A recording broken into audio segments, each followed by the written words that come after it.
Howdy, everybody, and welcome to another exciting episode of the Debauchery Circus campaign here on the Random Rhapsody Network.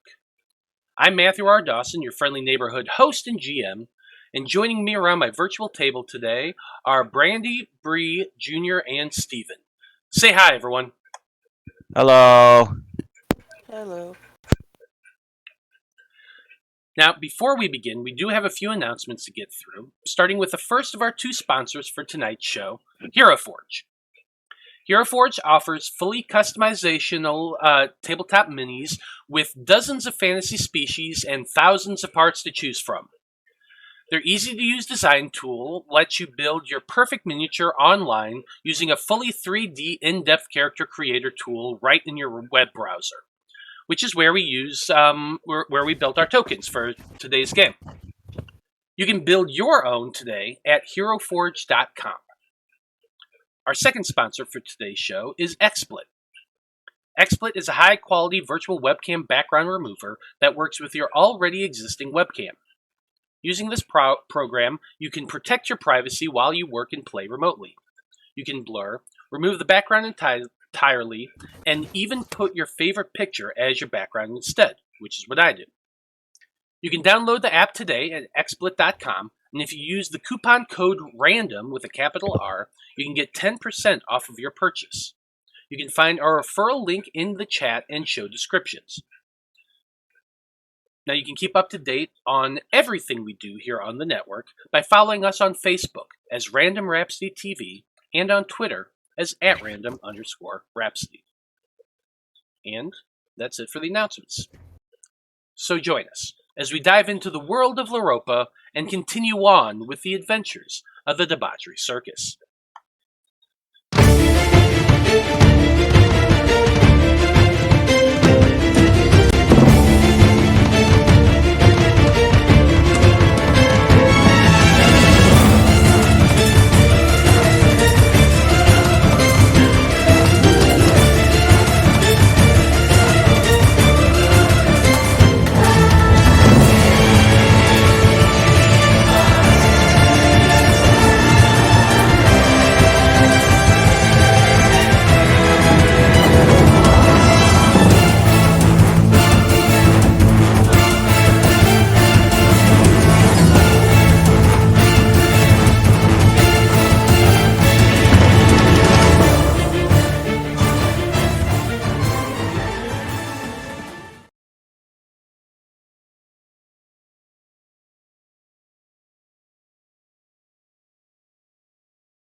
And we're back.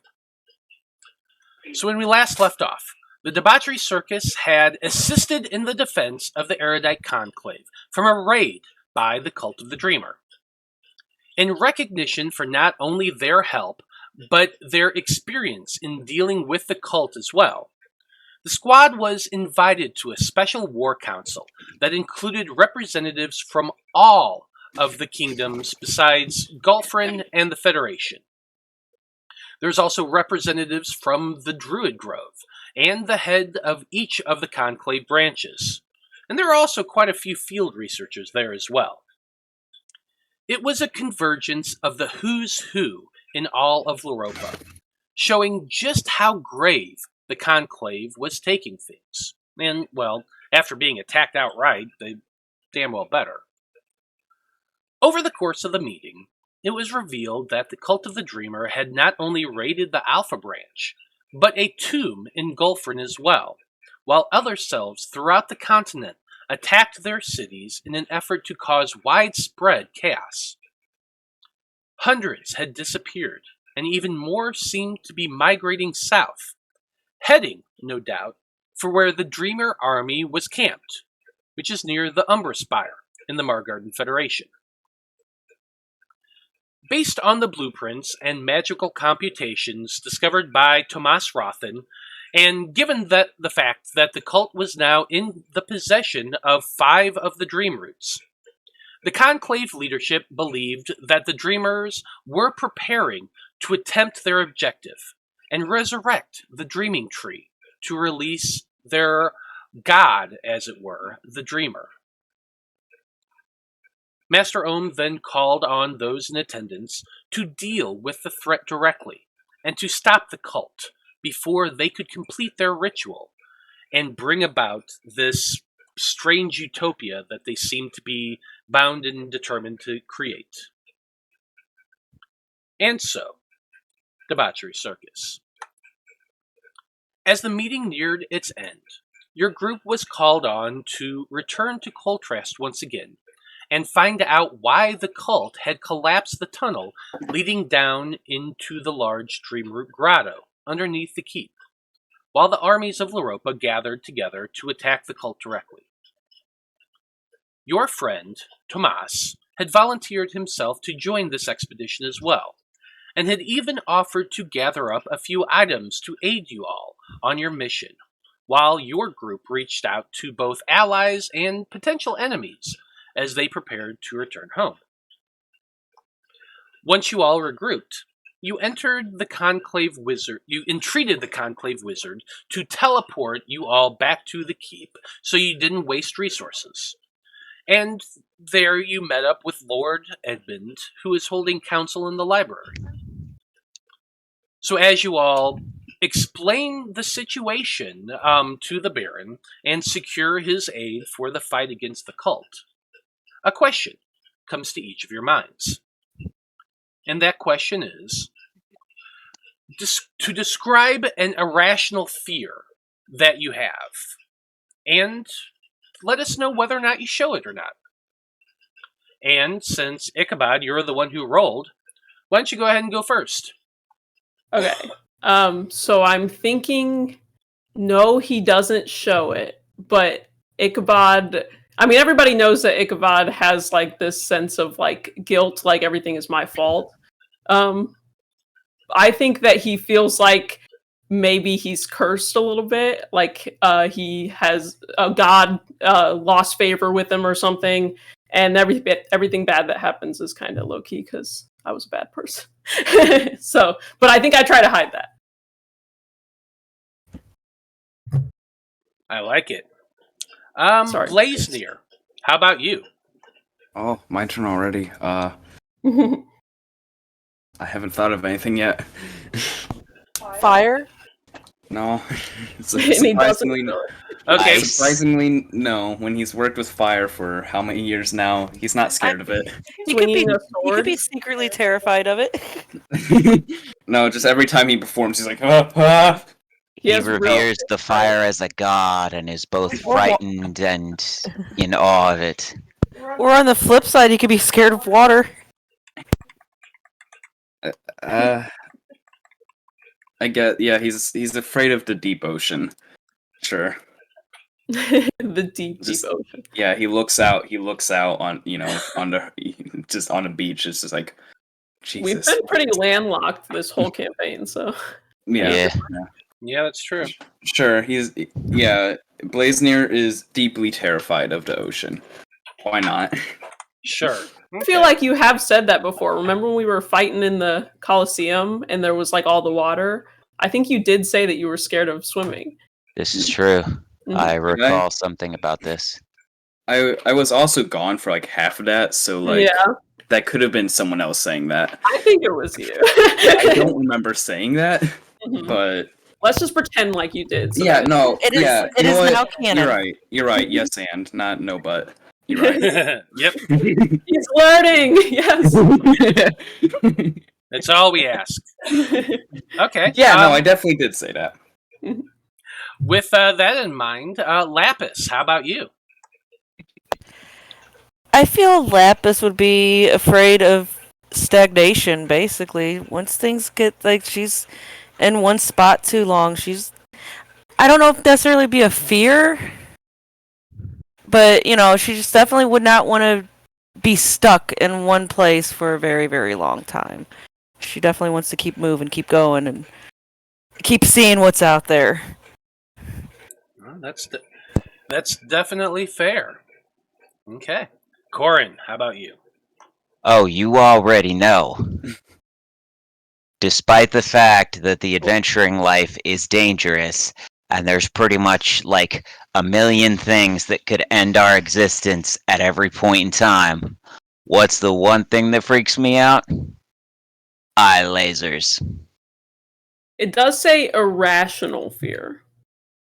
Right. Yeah, a rational fear. So something that doesn't make sense. Like we know why you're terrified of eye lasers now. Then, I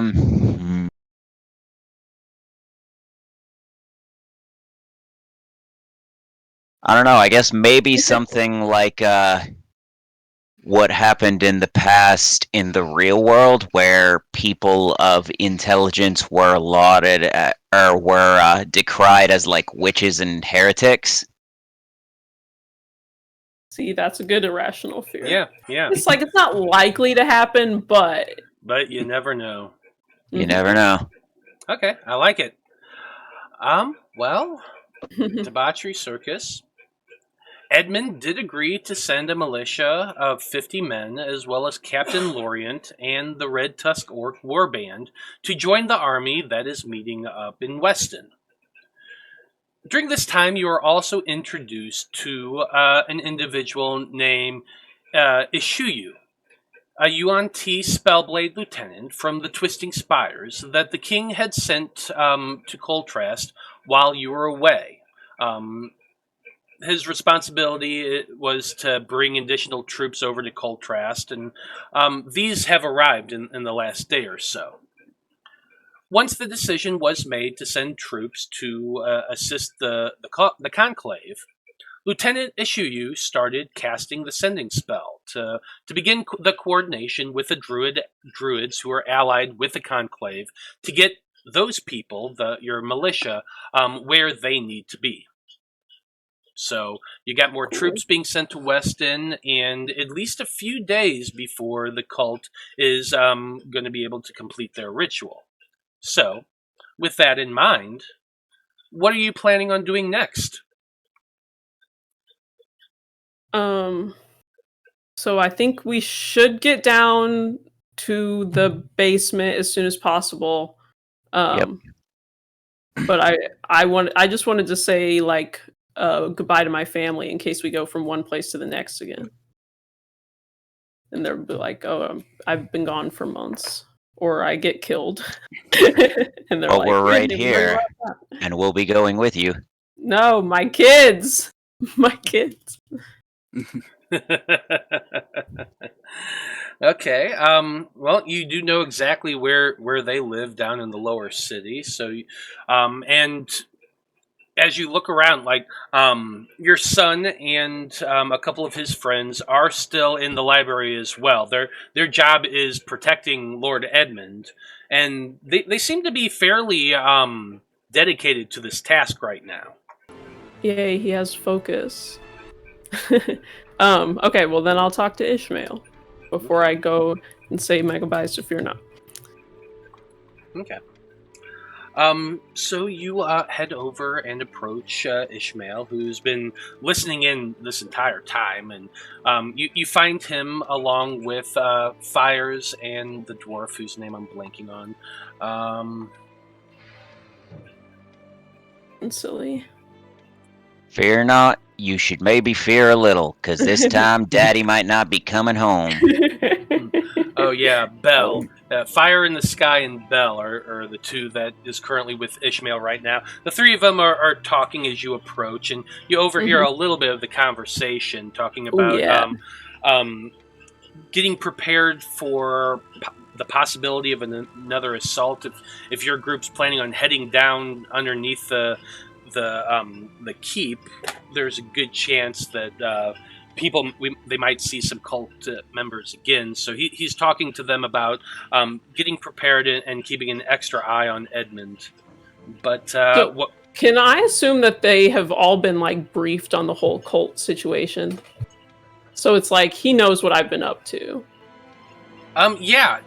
since he's been protecting Edmund, he's been privy to quite a bit of information, and hearing him talk about the cult in this way, you're pretty sure that he is up to date on what's going on.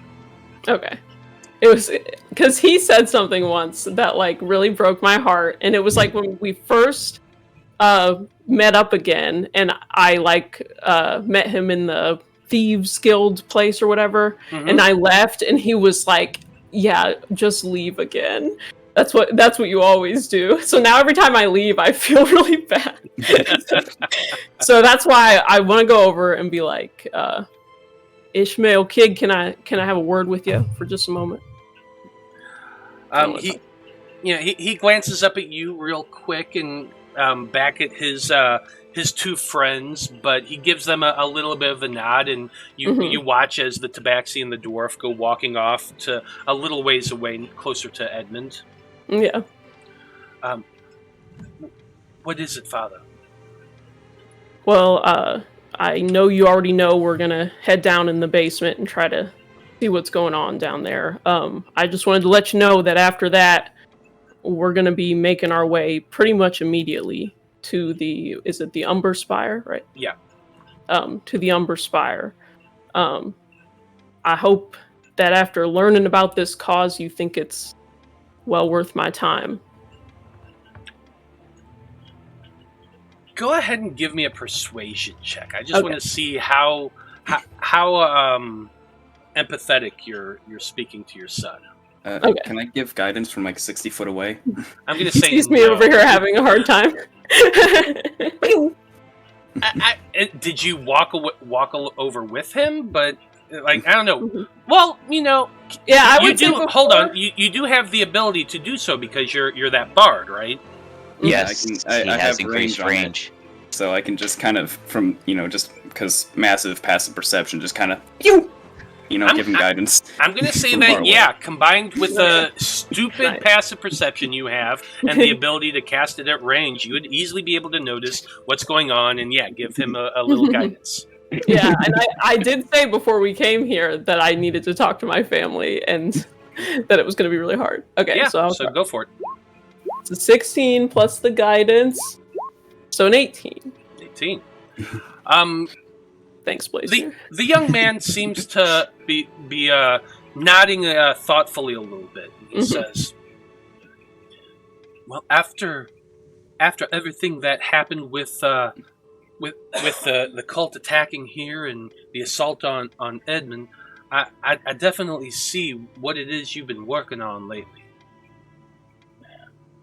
It doesn't surprise me in the least that you're heading down there. Lord Edmund has been talking a lot about trying to see to excavation down to it, but it's only been a day or so obviously has been able to make a whole lot of progress on that. But I understand what it is you're doing here, Father, at least in a little bit. I don't quite understand what this cult is trying to do here, but they seem to be after Lord Edmund and seem to be attacking our home fairly often, so I do get it a little bit. I know it doesn't justify why I left before, but I'm just trying to do the right thing. And I hope that if something were to happen to me and I don't come back, that you'll at least take care of your brother and your mother for me. And you won't remember me so poorly. Oh, Mom's already got what's-his-name to take care of her. She don't need me.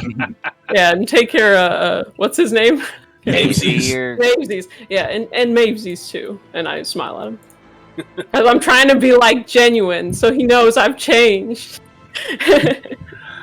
You know what? Give me one more persuasion at advantage. Okay. We'll see. Guidance again.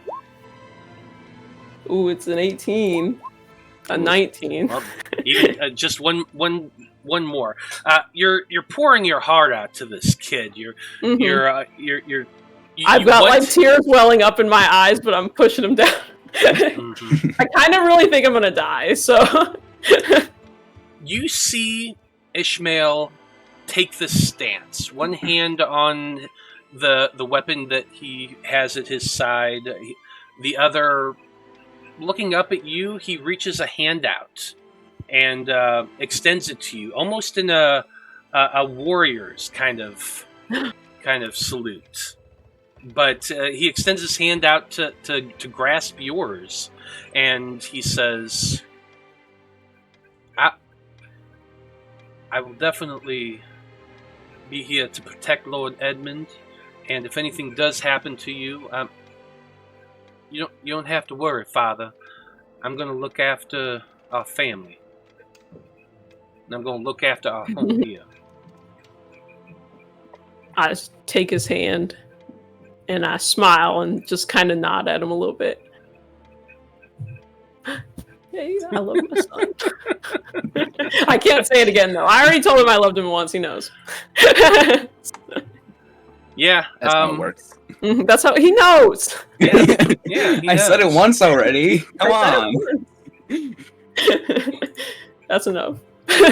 All right, kid. Sorry, And, you've already used up your I love yous for the lifetime. One more thing, Ishmael.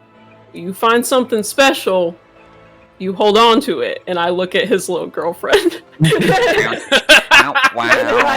then I look back at him and just give him a knowing smile, and then I walk away. Like right as you're turning to walk away, you just see his cheeks go red. Yes. Hey, don't forget, he does have that book I bought him. Mhm. That's true, he does. He does. Now he's gonna read it. God. Like, we caught on, bro. We caught on. As you're walking All right. away, Blaznir, you would notice that the dwarf and the tabaxi, his two companions, walk back over to him and start like kind of poking fun at him a little bit. You know, the way teenagers do. Mm-hmm. Your daddy loves you. Yeah, well, you don't even have dads. You don't have to remind us. Ouch. Perfect. Beautiful. Now I can die. Now you can die. And then when I go say bye to Fear Not, it's I pick him up like a football and I throw him on the couch, and then we wrestle for a little bit, and then I say, "All right, Fear Not, be a good kid," and I give him a little kiss on the forehead and leave.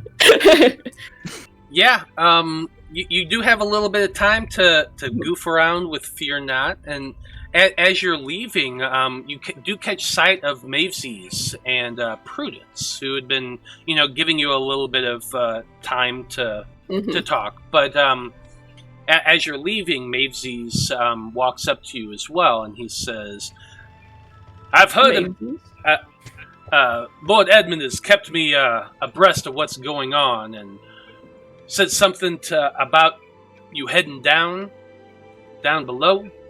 That's right, Mavesies. We're going to get to the bottom of all this. In the next few days, it'll either be over or... And then I look at Prudence and I go, well,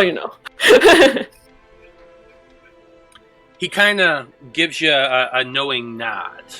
He's a fighter as well. You've definitely seen that muscle tone on the dude, and as he nods his head to you, he just says, "Coltrast will be taken care of while you're doing whatever it is you're doing." With you around, Mavesies, I kind of believe that. I'm glad you've grown to like this place. It's a lot cooler here than it was in the desert, and definitely enjoying that. Enjoying much more green. Yeah, it's not as authoritarian either. Lord Edmund is much more a kinder soul than the Zaim was. He kind of puts his finger to his nose. Attack here. Yeah. Honestly, I ever see that guy again, let me tell you. What do you say? I come through this okay? You and me, we'll get together a good team, and we'll make that Zaim pay. Just a suggestion. That sounds like an interesting proposition. I look forward to talking with you some more about it once you return. Thanks, Mavesies. I shake his hand. Yeah. He shakes your hand as well, and Prudence gives you a nod of respect, if not much more than that. All right, Prue. You take care of those boys now. and make sure they mind you. Mavesies, you have my permission to lay down a beating. He just kind of chuckles a little bit, and Prudence says, "You take care of yourself, Ichabod. Be safe." I'll do my worst. And I leave. So while that's been going on, Corrin, Blaznir, do you have any other preparations you want to do before heading down into the crypt below? We already informed Edmund of our plans, right? Yes, you did. Okay, then I don't think I have anything major that I need to do. I want to go to the tavern and do one last performance before everything goes down. Okay. Well, One last show. let's see. After going through the meeting with the conclave, speaking with Edmund and all that, it's probably getting to be around 5 o'clock in the evening, which really is the perfect time to head down to the tavern to do a performance. Tomas is going to come along with you. He doesn't really have a whole lot else to do. So him and Lapis are going to follow along and kind of watch and enjoy this performance you're doing. Ichabod, you and Corrin can make your way there as well. So Blaznir, tell us a little bit about this performance you want to put on at the tavern. So, it's mostly just loop playing. Kyan does not make an appearance because I want to save wild shapes. Because I use them too recklessly sometimes. That's fair. But, it's mostly loop playing, and then you can also, if you glance at the torches along the wall, you see they kind of shimmer with the music, and almost kind of dance with the performance. And, it's just a nice soft tune. Something slow, something hopeful but sad. I like it. Go ahead and give me a performance check at advantage. Performance? 18. 18. You play your lute. The fires moving and sad. Waving along with the music. It is beautiful. The entire tavern hushes and listens to this haunting melody you begin to perform, hopeful, and yet in that vibe of we're about to do something really, really stupid. No, we're gonna do something necessary. Yeah. Stupid. Porque no los dos? Yeah, it can be both. As your performance ends, the crowds clap. You see a few tears in some eyes. A few other people come up and offer to buy you all drinks, toasting your multitude of successes here in Coltrast, the numerous times you've saved this town. You've got quite a reputation as being heroes. So, you can spend as much time as you want among the townspeople, reveling, that sort of thing. My main question is, are you planning on heading down into the grotto tonight? It's probably about 6:30 or so by the time Blaznir is done with his performance. I mean, Yeah, I would say I haven't cast any spells, and it's not going to get any brighter down there, so might as well. This is fair. I agree. My main thing when we're at the tavern is going to be making sure that even if everybody chooses to imbibe some alcohol, that nobody gets pissed. Okay, you can just say, you can just say it's me. So, in other words, yeah, you're babysitting Ichabod the entire time. That's Look, fair. we're about to go into a fight. I just want everybody to Corrin, you have their got heads on nothing to straight. worry about. I'm not imbibing. In fact, I need to go to confession. You go to confession. On that subject, there is something that I should mention to you. Oh? Yes, I could hold my curiosity no longer. I used one of those scrolls to send a message to my master. All right, Corrin, I guess it's only fair that you get to make a stupid decision every once in a while. On He account of me is making so many. apparently quite deluded, as he believes that I cannot understand the importance of his work, and one day I will thank him, and we will all have what we want. Corrin, if we were to meet your master on the battlefield, do you think we'd have a chance of taking him down? Is that How something you'd be willing to strong do? is my master, Matt? Yeah, I want to know Let's make a history check. maybe how tough it is. Sure. Can I get advantage since I spent many years with him? Sure, roll it with advantage. Yay. A 20, dirty style. He was a pioneer in his field of chronomancy. He was somebody who spent much time on the academic side of magic, but the spells that he knew and his understanding was quite significant. He was, after all, at one point, a member of the Magisterium itself, which the Magisterium is the organization that runs the Twisting Spire and also oversees the governance of magic within Radagast. He was at one point one of their members, so he was a very, very powerful wizard in his time. Now, how that has translated in the handful of years that you haven't seen him, or at least it's been like a year or two, I think. So, I mean, how much that's changed since then, it's difficult to determine, but you're fairly confident that he was ridiculously powerful, and if you get a meta sense of it, probably more powerful than you are currently. Yeah. He used to be a part of the Institute and was at least quite powerful back then. Probably even more powerful than I am currently. Whether or not his mental state has impacted his abilities, I cannot say.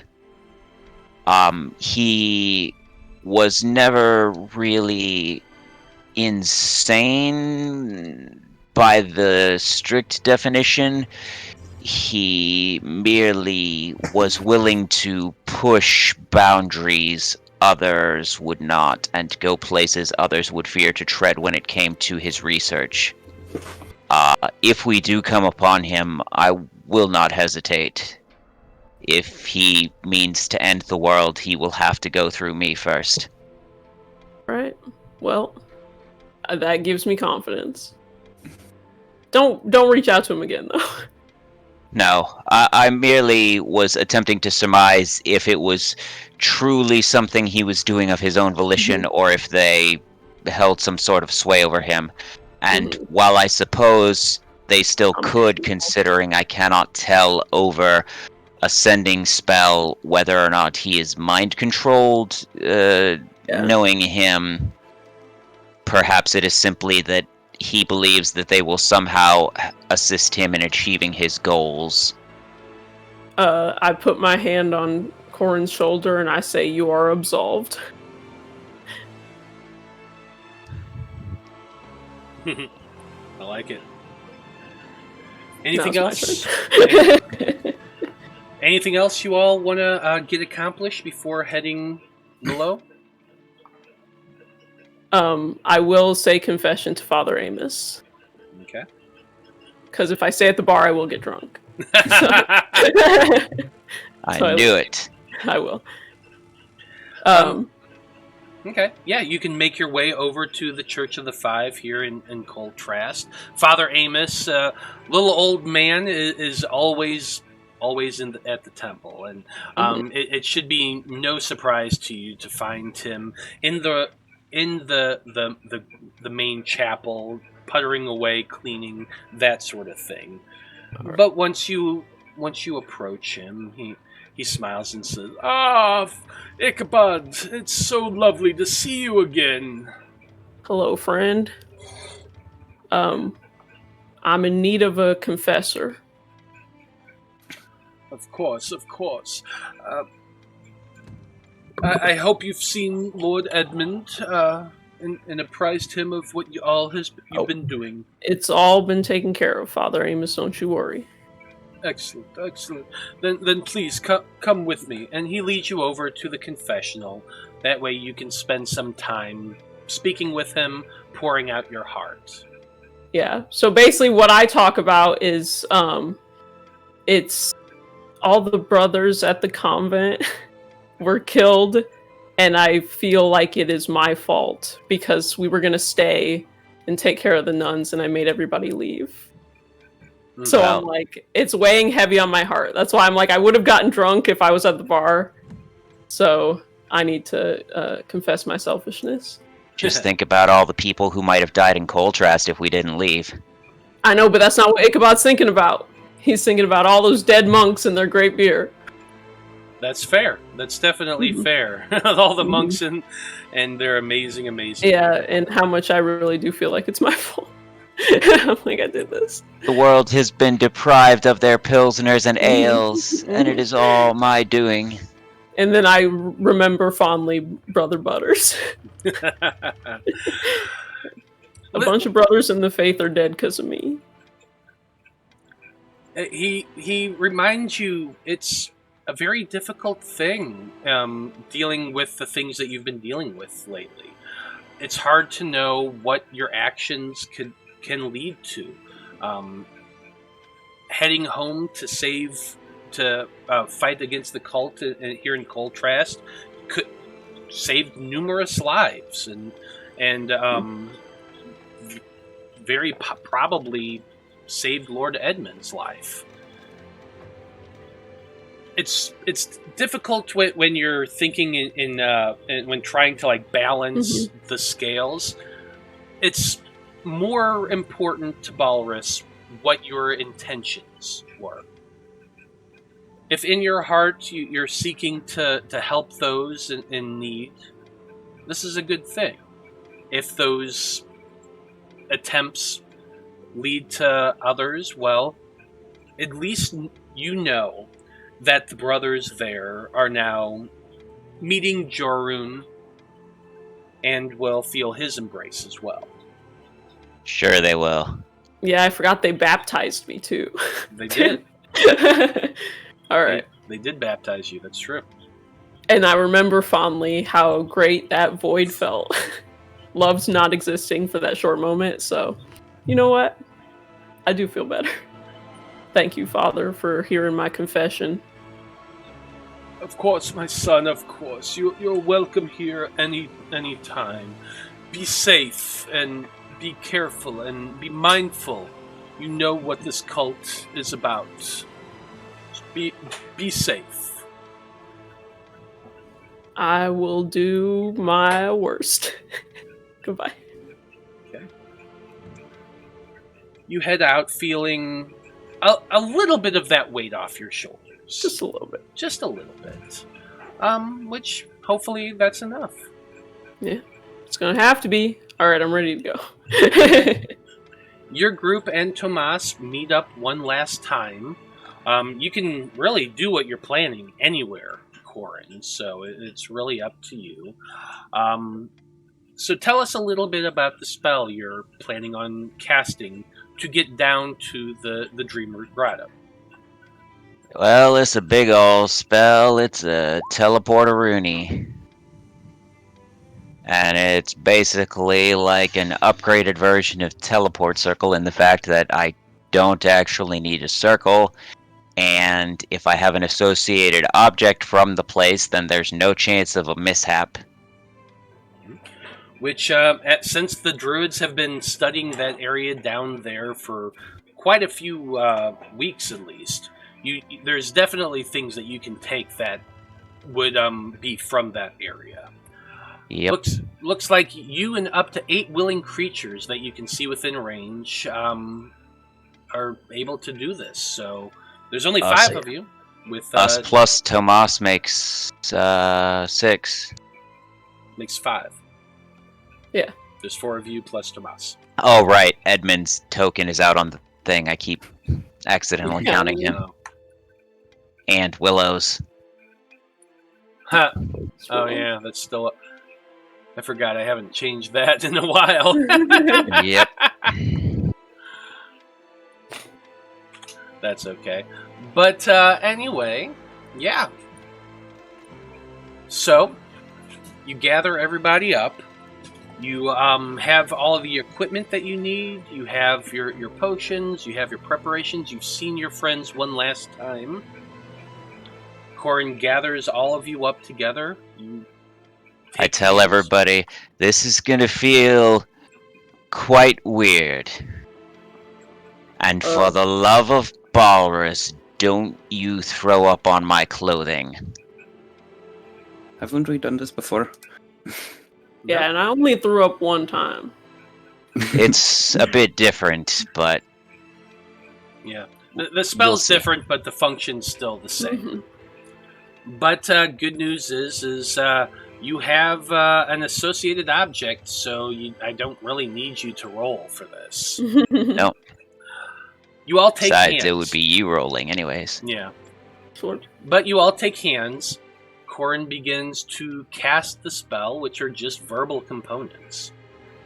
And existence blinks out for half a second as you feel this fishhook in the navel kind of wrenching, ripping you away from one point in reality and shoving you into another. You find yourselves in a somewhat familiar location. You appear in a very large, deep, dark cave that is completely black. Those of you who have dark vision would be able to see that right behind you is a massive cave-in. The rocks are completely covering this area behind you, but to your west or to your east, you can see the beginning of plant life. Small shrubs, trees, grass, the familiar sights of the grotto underneath Coltrast Keep. It is pitch silent. Ichabod, do you pull out your sword that glows? I reckon I must. So I pull it out. I can't Okay. see otherwise. Yeah. Well, it does give you a little bit of light in this area now, as Ichabod draws his sword. The moment that light comes up, you hear the echo of a voice call out, "Ah, so you decided to join us after all. I had been wondering whether or not you would show up." The voice is echoing, and for most of you, you're not quite sure where it's coming from. But Blaznir, with that stupidly high passive perception, you can deal with the echo of the cave, and you can tell that voice is pretty far away, probably at the back end of the cavern. But it's a voice that you in particular would recognize because you've heard this before. Actually, all of you have heard the voice before. It's the voice of a Star Knight. Yes, well, your mother's schedule was fully booked with clients, so unfortunately I couldn't fit in her. Are you gonna run away again? Please don't run away again. It's really tiring. Wait, it's Bendleton, right? It is indeed Bendleton. Morden, are you ready for that one-on-one? Ah, Sykes! Yeah. I think it's time we have one last conversation. And you hear this as an arrow is shot directly towards you. Watch out. Oh yeah. I want to speak to your manager. So let me do this real quick. Sucks has to be the bow guy. I was hoping we could cross swords like men. He's the only Right, one he's- left alive. Yeah, I know. Gonna be shooting arrows downrange. Yeah, he's probably like up on something. That's fine. I've got something for that. Don't have wind wall prepared, do I? No, why would I have that prepared? Of course, things not loading for me. I mean, I could throw up a wall of force if we need. Well, we'll wait. I was thinking like wind wall or warding wind would help with him not being able to shoot us. Yeah. Three Technically- arrows come. So 3 arrows come shooting out and just land around your feet. Thump, Yeah, thump, they all thump. miss. Yeah, all of them did. They just thunk, thunk, thunk. A 21 I knock away with my shield. And you just hear this chuckling sound as that voice calls out, "Bring me the 4 of them!" Mhm. And I'm going to need everybody to roll for initiative. So you What said do we look 4. like? Delivery persons? So obviously he means you guys. Damn, I rolled low. Somebody might go ahead of me. Come on, this is the time. Fuck! Well, guess Good. not. I really thought this was gonna be the time. But you know what we're going to do? Because this is going to take a little while. So we're going to take our break early today.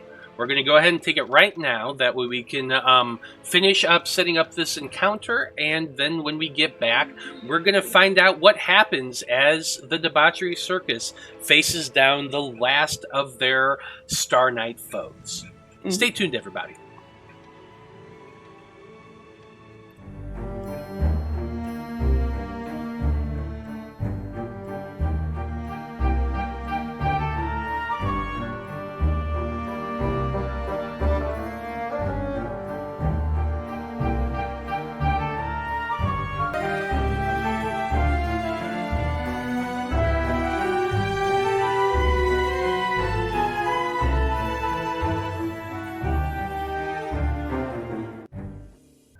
Howdy, everybody. We are back. Futz with my audio a little bit. But when we last left off, the team prepared themselves, getting themselves ready to head down into the underground grotto where the Dreamroot came out. The team spent a couple seconds preparing some spells. Ichabod decided to cast Aid.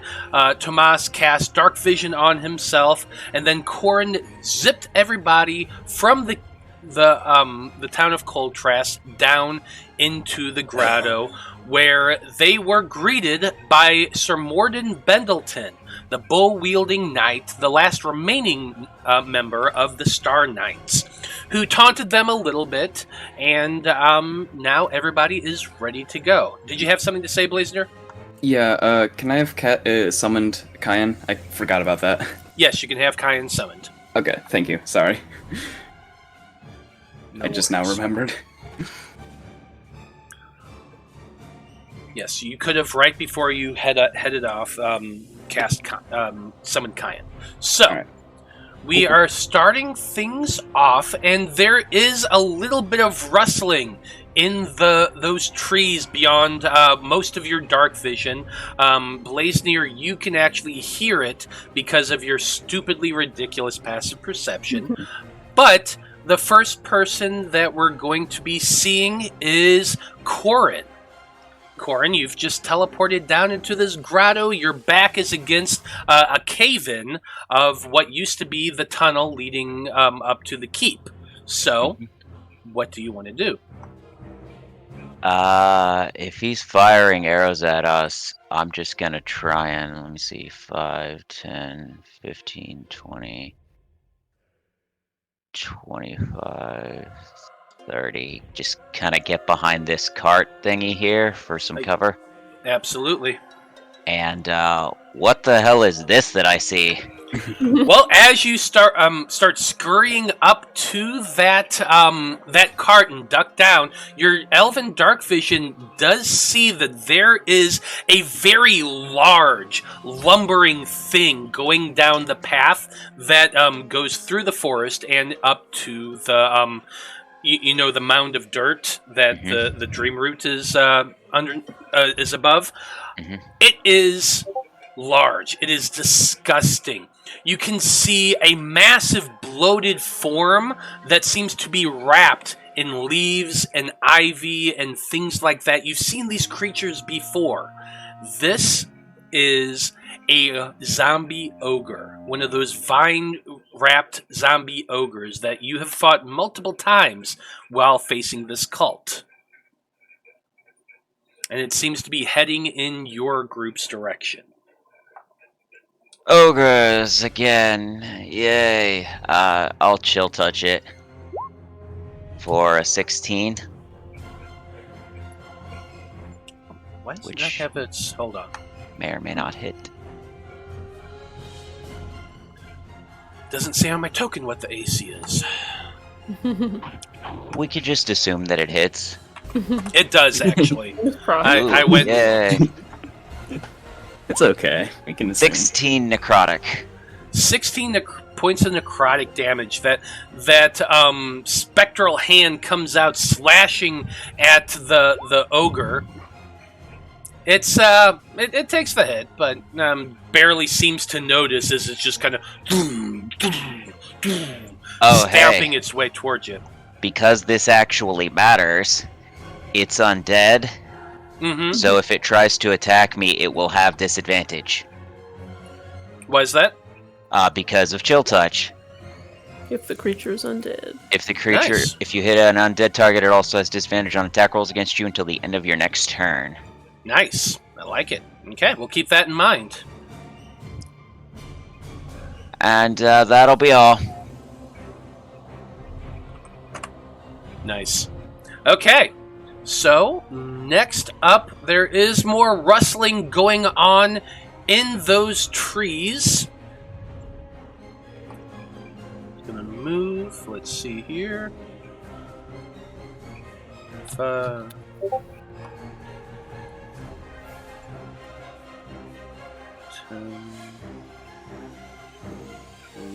Oh. Yeah, Ichabod, you see a You can get creature something while you're at it. coming, pushing its way out from the brush and foliage. Foliage. Foliage. God, that was a hard word to say. Foliage Foil. over here. This creature is tall and I can't humanoid, think of anything in but particular. with the light of your Choose something scimitar, that speaks I to can the hear you, fort. Stephen. Oh, sorry. No worries.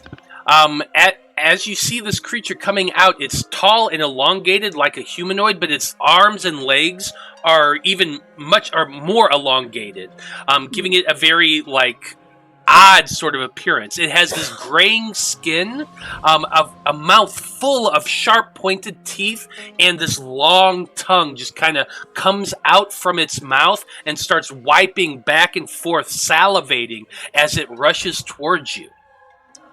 This is a ghast. I'm aghast. Actually, it's Gene Simmons of the band Kiss. Mm-hmm. That's true. Anyway, first thing it's going to do is try to take a bite out of you. Alright. See it. At least it would if it rolls.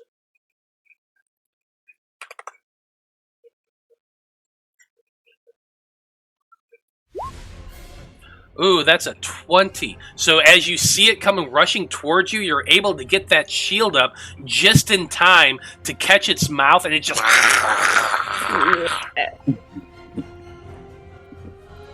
I'd Next- see a dentist if I were you.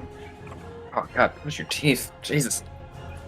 It's now going to try to reach around that shield and slash at you with its claws. No, thank you. That's a 23 to hit. That just hits.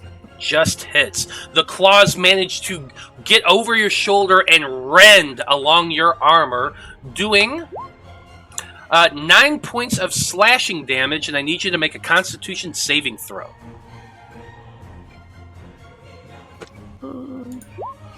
Oops, I accidentally rolled with advantage. 13. 13 does save. You feel a little bit of an odd tingly sensation as those claws rip across your shoulder, but you are a tough and hardy paladin, so you're able to push past it. Correct. That's its turn. Next up in the distance, all the way in the back. Let's see what's going to go on.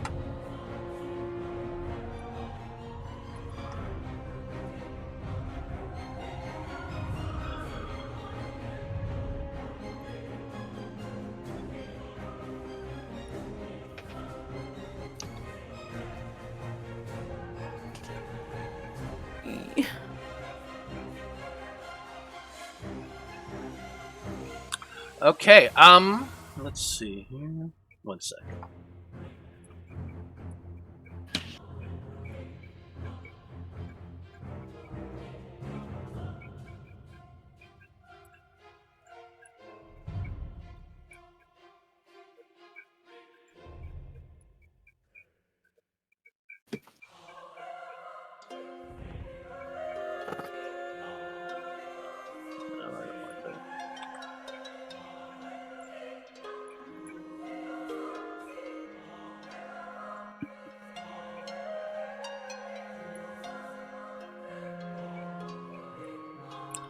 Sorry, I'm reading this spell here.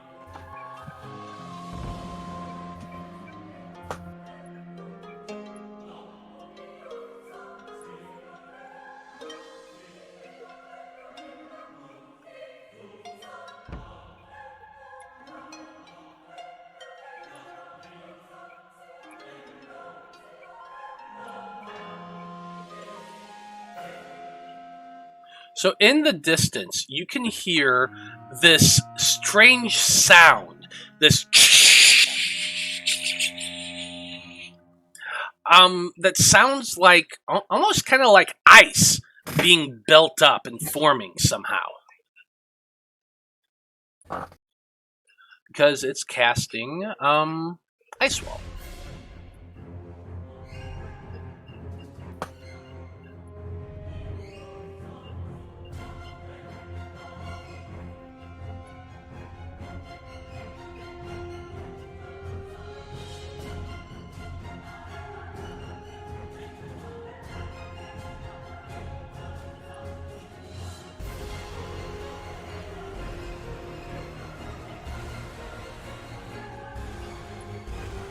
I don't know what's happening, but it's probably bad.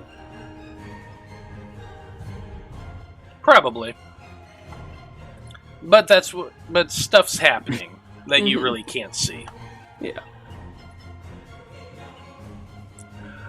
Let's see here. Next up, got some more guests who are coming up next. 5, 10, 15, 20, 25, 30. 5, 10, 15, 20, 25, 30. As you're standing there, Corrin, you spot another one of those pale, sickly-looking creatures rushing out of the forest, heading straight towards you. It used its movement and its action to dash to get to right there, where you can see it now. Next up, we got another one who's going to do the same thing. 5, 10, 15, 20, 25, 30. 5, 10, 15, 20, 25 to right there. Another one comes running up on you, Ichabod, coming out from the forest, the woods area right over here. Fortunately, it had to use its movement and action to get to you, so it's not going to be attacking.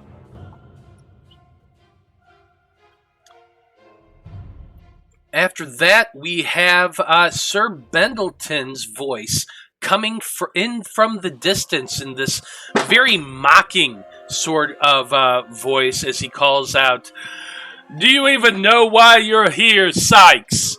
Do you even know what you are doing? You are playing with things far beyond your comprehension, and there is nothing you can do about it." That's why you stay behind to fight me, huh? So did they leave you in here because you were so insufferable? You say as 3 arrows come shooting out towards you. Damn it.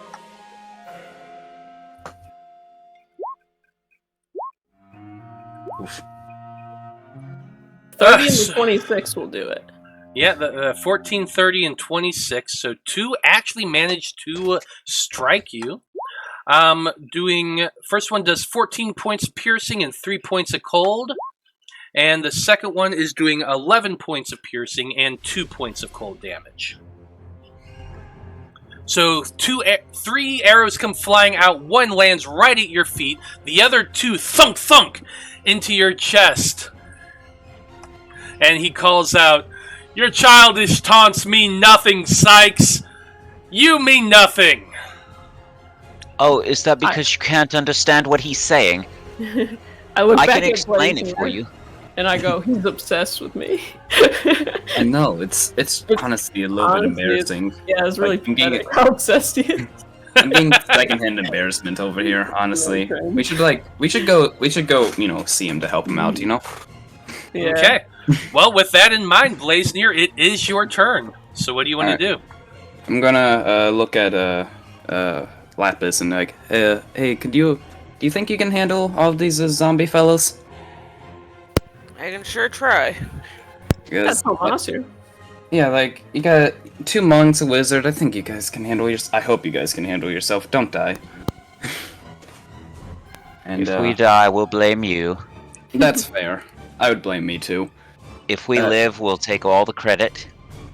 I wouldn't have it any other way. Ichabod, do you think it's a good idea to get to Mr. Archer? Do I think it's a good idea? Yeah. How about, do I want to do it? Because that, I would say yes.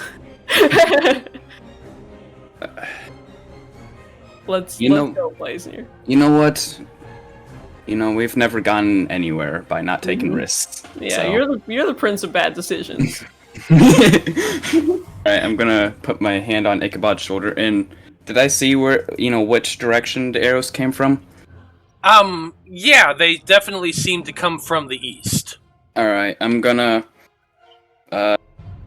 teleport, to the, other side of the cave, middle, Okay, so here's what I'm going to ask, because you've been here before. You know the general layout. You know that there's this basic rise of dirt that it follows the trail, then goes up a little bit, and on the top of that mound, there's this big old mess of vines and shit like that. And then there's the root directly above it, peeking out from the ceiling, and then there's like space behind it, that mound of dirt, and the cavern goes on for another about 15 or so feet before it ends. You've explored this area. You're familiar with it. You know there's trees all around it and that sort of thing. Where exactly are you trying to put yourself? I would like to go about, let's say, 170 feet. If, the cave extends that far, and I remember it. Towards the bow guy is going to be up at the highest point. Yeah, towards, where, I guess, that mound would be a good place to teleport to, actually. Mm-hmm. He's probably up there. I don't know what else is up there, but... Yeah. You'll find out. Like, the top of that mound is 170 feet, technically. Yeah? Yeah. I mean, I can That's teleport. where are you going? You can teleport up to 500 feet, so. so you could make it. I'm asking you where you're wanting to go. Yeah. Corrin, pray for me. that mound sounds good. So yeah. We're making some dumb decisions. Okay, but I and then like it. my last question: do you want to appear like on the side of the walkway, where it goes up to the mound, or are you wanting to appear on the opposite side, which would be more like 190 feet? And the Well, he's opposite- shooting at us, so Yeah, if he was behind the root, he couldn't be hitting us.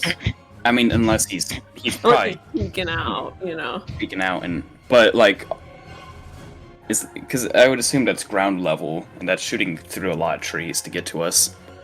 So No, probably. he's Yeah, the up mound on is the not mound. ground level. It's Yeah, like no, a he's up. 50 Oh, I thought foot I was incline.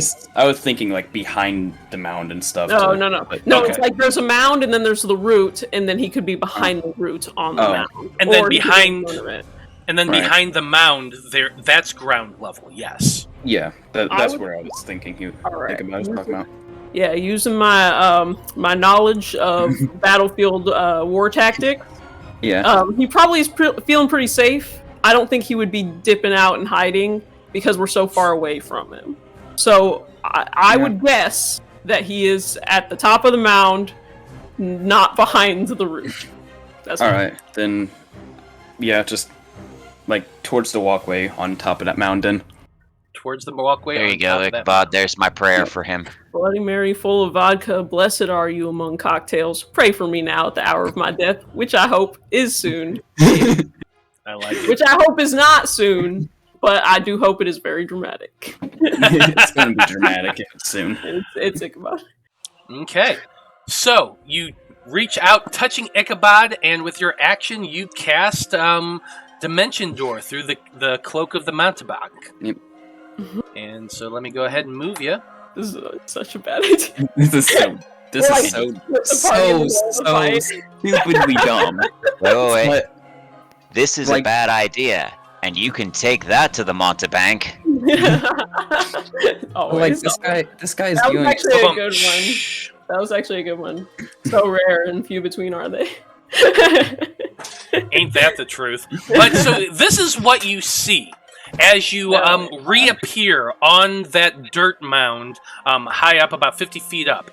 The first thing you spot, obviously, is Sir Morden Bendleton. He's on the edge there, looking down onto this pathway that, remember, it kind of slants and goes downward.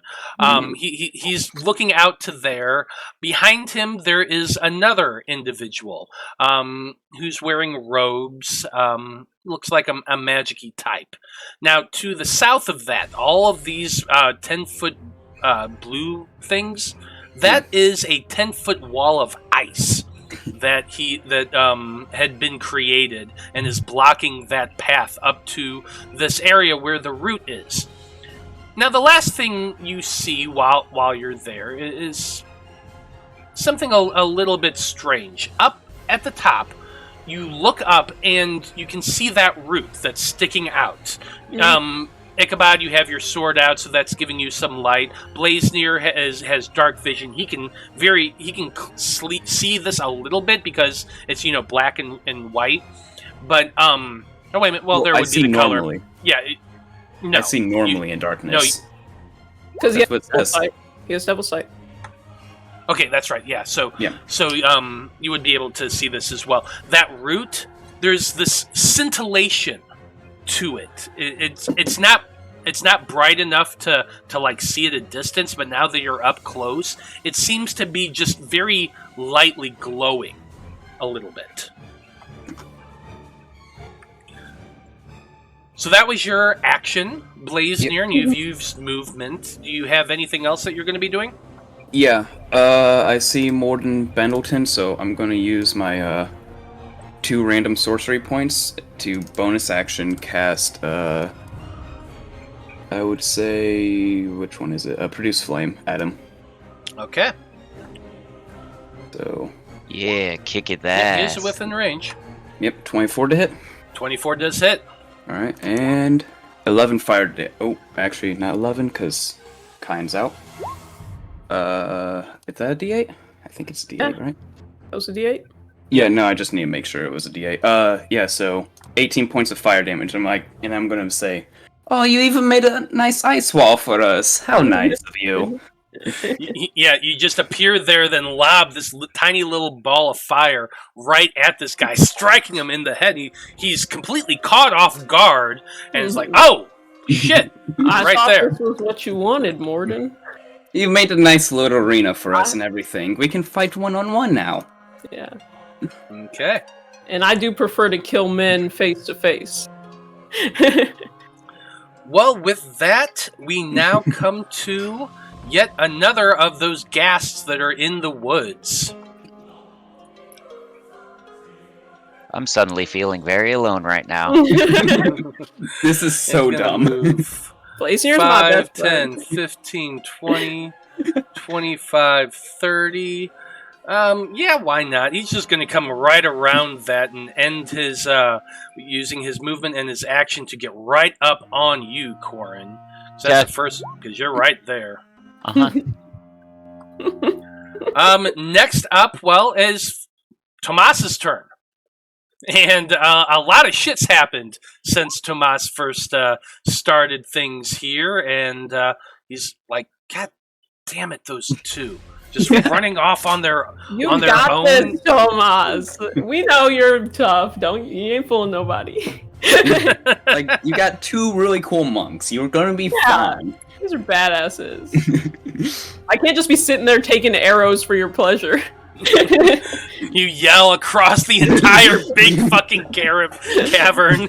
I can hear you, Tomas! If we were in a reality TV show, this would be Yeah. like the little interview where I'm sitting there looking at the camera and going, what does he want from me? Yep, pretty much. I gotta deal with the archer. He's, Do the Z-snap. Yeah, I'm just out here always being a shield for you guys. So Tomas is just gonna scurry around Kyan between Lapis's legs and get right over here to to right about there. He has a spear in his hand, but in his other hand, Lapis, you would be able to recognize he seems to be casting, getting ready to cast a spell. Corrin, you would recognize the spell. It's Lightning Bolt. Hell yeah.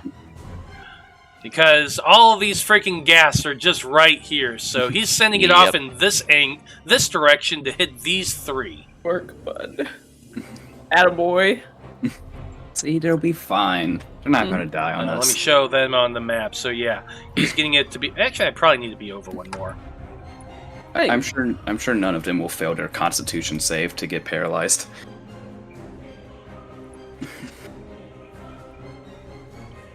Yeah, then he would be able to hit all three of them. So he comes running up, jumps onto the wheelbarrow as he's casting this spell. Boom! I need a... well, I'll roll the damage first.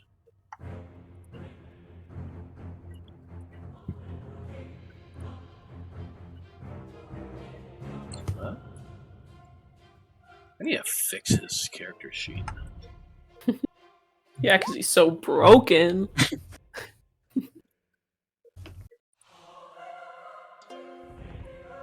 Okay. He's so broken, he's like a McDonald's ice cream machine. That's supposed to be a 17, not a 16. But okay. Let's go ahead and roll some dex saves for these dudes. Boo.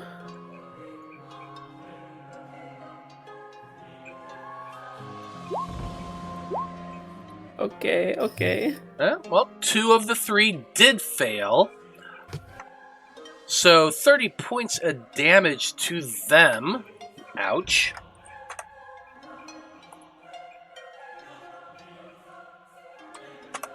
And 15 to the guy that saved.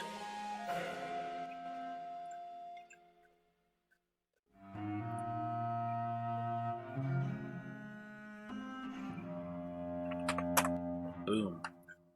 Okay. That's gonna be it for Tomas's turn. Next up, we got another ghast.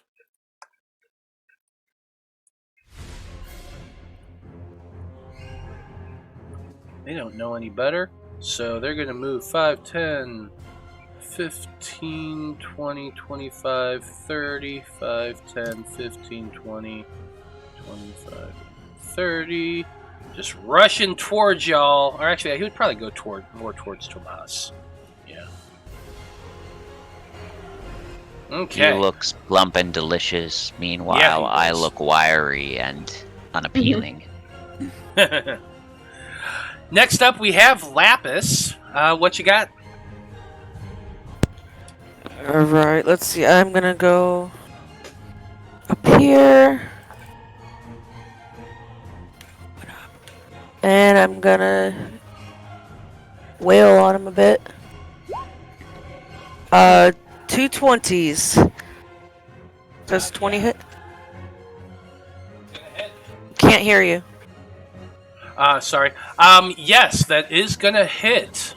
Okay, there's 14, and then So, which one are you attacking? the one right in front of me. The one in front of Tomas and you? Okay. Yeah. So, with your first attack, that kills him. Okay, well then the next one will go to this one. Okay. So 12 to that guy. 12 more points of damage. He is still alive. Okay, then I'm gonna flurry of blows, of course. 18 and a 29. They both hit. Okay, there's that much because I did my hand of harm with the first one. That's enough to take that guy out. Okay, then can I have stepped forward and do the other one to this? Yes, you can. So that would be 7 points of damage. No, 11 points of damage. Sorry, 11 points. Yeah. No, the full 8 and 7 go to that one, and then 11 goes to that one.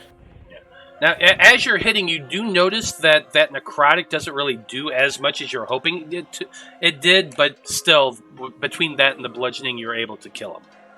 Okay. Alright, and that's all I can really do. Okay. Next up,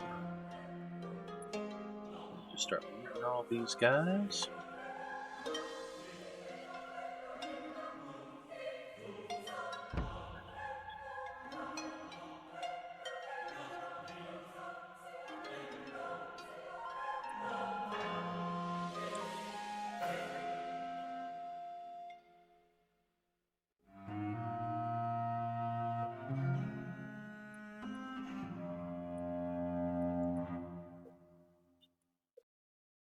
Yeah, I think we got a handle on these guys. The little ones, at least. Can't see where I'm at. Okay, there we go. I hope I didn't just kill all 3 of you. They're gonna be all right, please. They might be. It's us who are in trouble. No. I mean, I just took out 2 of these guys and did some decent damage Yeah, to but to be others. fair, they did all get lightning bolted for 30 damage. Or Yeah. Well, Yeah. I know, but I've got people on my side. It's mostly the ogre I'm worried about. So. Well, we'll find out, but before we get to the ogre, we have Ichabod's turn. Yay! I am going to do what I do best. And how Drink. you say saunter. Drink It's whiskey. been a while since I sauntered. Well, tell us a little bit about your saunter. They should start running. He's it's a- wandering. Yeah, it's a very serious saunter. So there's not a lot of hip sway in it. It's a little bit more shoulder movement. I got my shield out. I got my my glowing longsword. And I am going to approach Morden Bendleton, who I see as the lowest of the low, little coward. He prefers to kill people from a distance. What a loser. And I'm going to hit him with my sword. So I'm ready. Any dimension. And as a reaction, he dimension doors away. He sees you sauntering like, nope. I want him to be pissed, bro.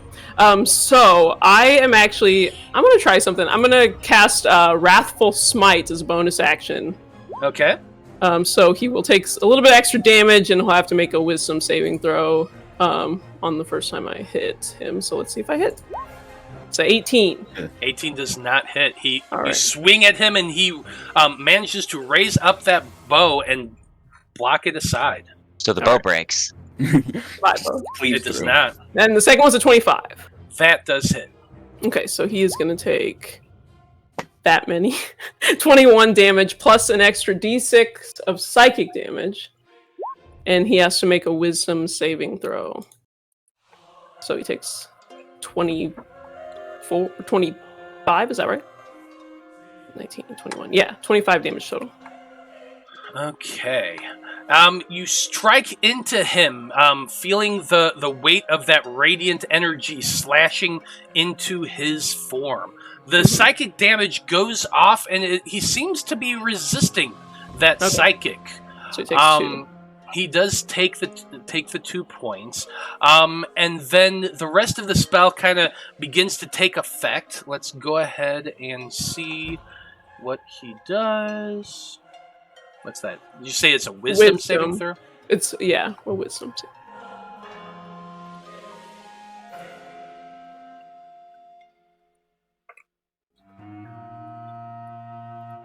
He gets advantage on this.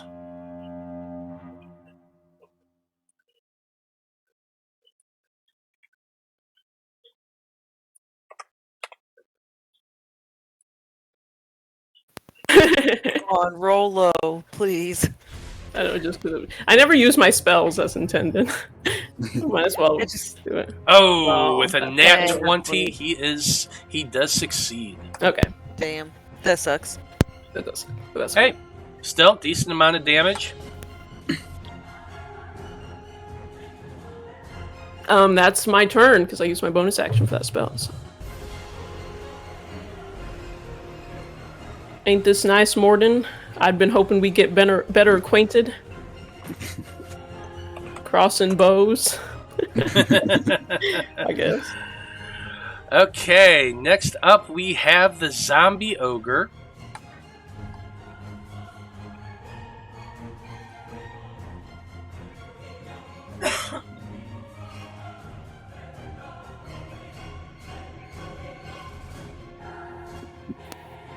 Right there. Or as most people would call him, damn, that's a huge bitch.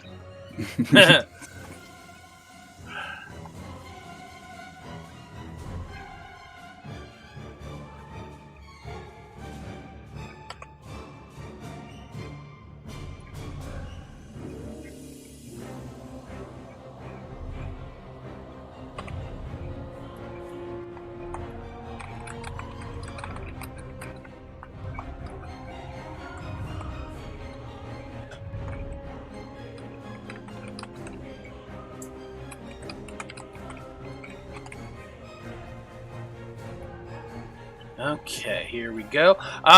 It's looking directly towards you, Corrin, as you're hiding there behind that thing. Plenty of movement, or plenty of reach. You monks better protect my boy. These vines start... there's vines that have been wrapped all over this creature through its body and making up a little bit of his musculature. It thrashes a hand outward, and as it does, this vine comes shooting out of it directly towards you. That's a 17 to hit. Nope. Nope. You manage to dodge back out of the way as this vine comes swinging over your head. It's sending the next one over towards Lapis. Or actually, no, not Lapis. I'm going to say Tomas, who's standing there on the wheelbarrow. He's a little bit more visible, so he's going to be trying to grasp Tomas. That's a 23. Which does hit. Damn it.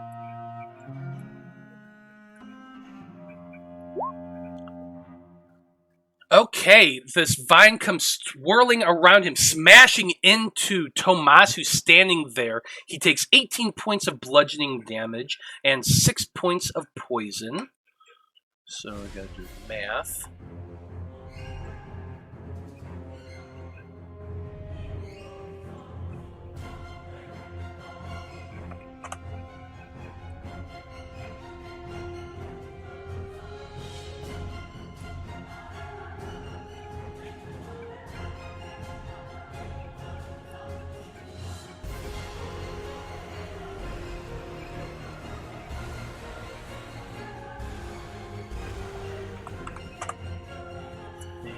his saving throw.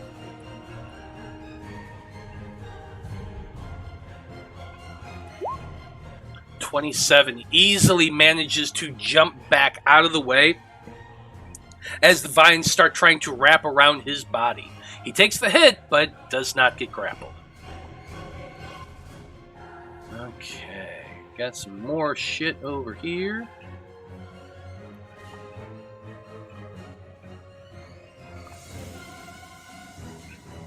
Next up, we've got a Banshee's turn that was summoned into this area. Let's see, what does the Banshee want to do? It's got a 40-foot fly speed.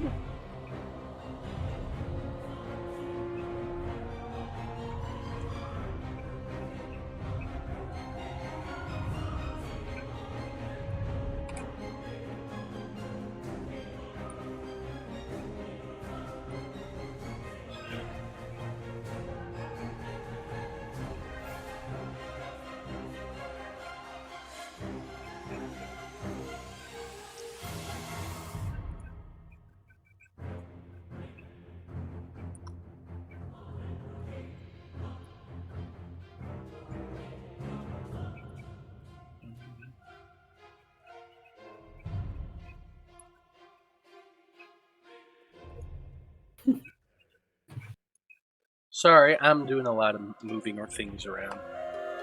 Hey No man, worries. you do you.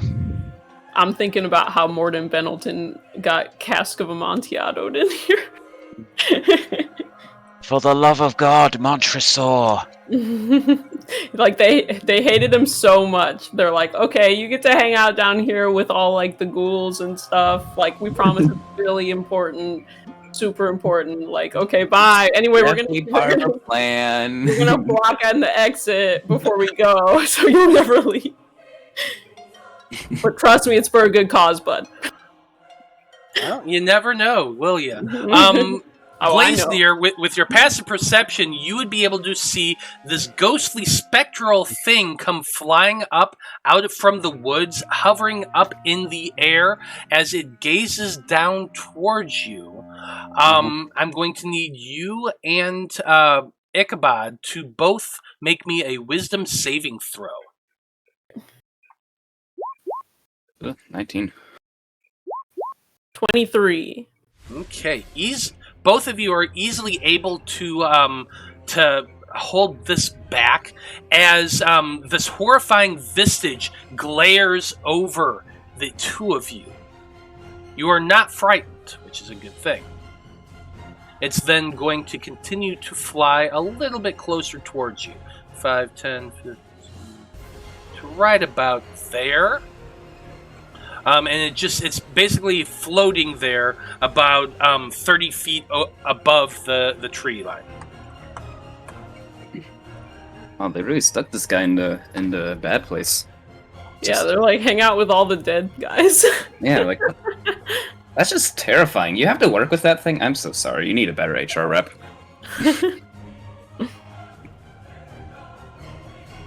You know, if you came to work for us, we could have it in your contract that you never have to work with another undead again. I wouldn't hire this motherfucker if you paid me. But he doesn't know that. Like, honestly, out of all the 5-star knights, this one's the least intimidating. Honestly, I'd rather. Who's that one? Portleon? I'd rather hire him. Another gas comes running up towards you all, or towards the group down there at the lower side. Howdy, Ashley. Nice to see you. You got some more skelly bombs coming out as well.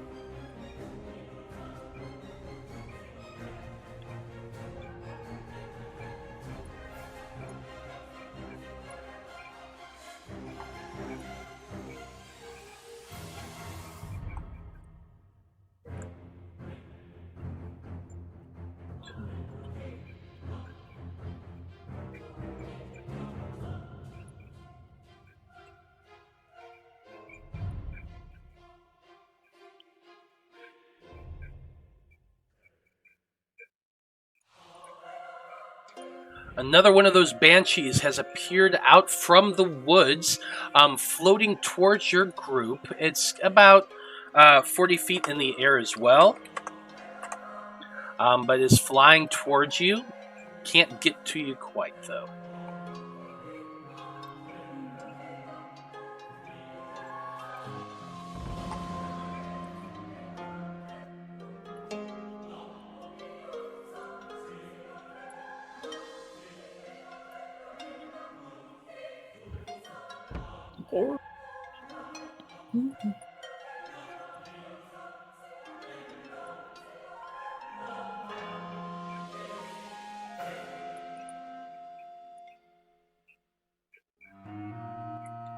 Okay, moving around to the top of the turn order. After that guy moved, there are more skeletons shambling out from the woods towards your group.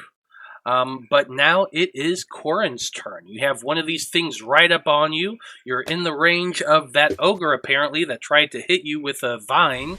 And you got more undead coming towards your area. So what are you going to do? I'm going to pull out a classic and take a look and see how many I can hit with it.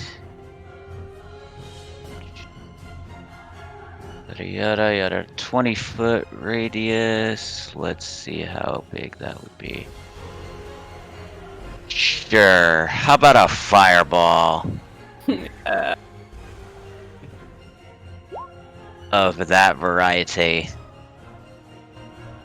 So we're going to have to do a little bit of weird math here because, while Okay. yes, that would work, I'm not sure if it's going to hit the banshee or not. Oh, because it's incorporeal or something? No, because the banshee is 40 feet in the air. Ah, Well, So what is it? A 30? it is a sphere? 20-foot radius sphere. yeah, so a 20-foot radius sphere I don't think would hit those three and the banshee. I'm trying to do the math in my head real quick. Yeah, 'cause if you were to raise it up to hit the banshee, it would curve at the bottom, right? It would curve at the bottom. It would still hit the ogre, Mm-hmm. and maybe, but I don't think it would Maybe the hit guy those. right next to it. Yeah, and maybe the guy right next to it, but would not hit those two at the edge because it would be too high up. Yeah, honestly, if you want my advice, I'd go quantity. Yeah. We can worry about that Banshees aren't banshee in a minute. scary. Yeah, so what are you more worried about? Hitting the banshee or hitting As the many as ghouls? possible. Okay, so you're doing it lower to hit all the ghouls in the thing. You got it. Go ahead and you already rolled your damage. Perfect. Yep. I'll go ahead and roll my dex saves. Pretty low on the damage. 3 1s. That's 2 harsh. 2s. Yep. Okay, Yeah. dex saves. I'd like to see you hit 4 targets at once. Well, I do have, I can action surge and have 4 attacks. So I said Right. I said at once. I have Scorching Ray, so It takes you the same amount of time to cast this fireball.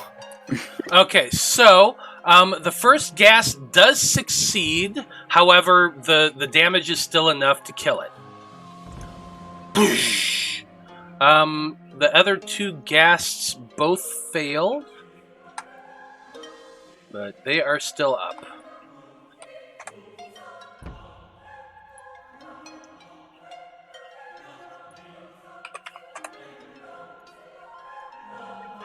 Sadly, ogre- the zombie saved the ogre. The ogre did save, so that's going to be half damage. I could force him to reroll, but I don't think that's going to be enough to matter, and the damage was really Yeah. low, so I'm not gonna. That's fair. No, any damage helps, though.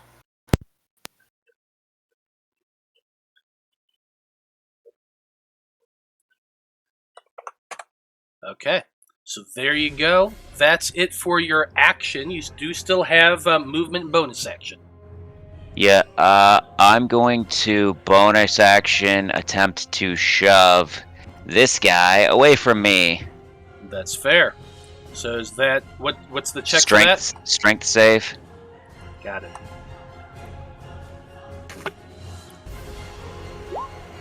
That's a 21. Yeah, that'll save. So he is not moving away from you. And Valid I attempt. can't get any movement in without getting an attack of opportunity, but it might be worth it anyways. Because I do have a 20 AC with my mage armor, so I'm going to move. Okay, you're going to move. It is going to do its attack. Yep. And let me go ahead and delete that fireball. Oh, wait a minute. Actually, we need to kind of go back real quick, because I just realized I forgot something. Uh-oh. At the start of your turn, before you do anything else, I need you to make a con saving throw. Okay, he didn't hit me or anything last time, but... Yeah, it's because it's at the start of your turn. Okay, I'm gonna chronal shift that and re-roll then. 23. 23 does save. You yeah. notice that as you're standing there, the stench of this thing is freaking overpowering. It's disgusting, and it starts making you feel a little nauseous, but you are able to push past that and kind of plug up your nose, and you are not poisoned. So that's a good thing. Now it makes its attack. Yep. That's exactly a 20. 20 is my armor class. So 8 points of slashing damage, and I need you to make a con saving throw again. Okay. But this con is much lower. 13. 13 does save. You are not paralyzed. Excellent. And that's going to be it, I assume, for your turn. Yep, that's my turn. Okay. More rustling coming from the woods. I need to see whether or not it can do this. It's trying to climb up the walls around the ice to get up there.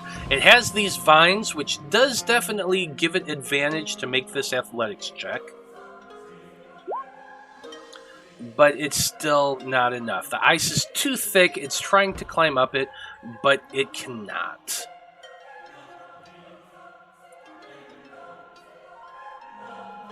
Next up is a ghast that's dead.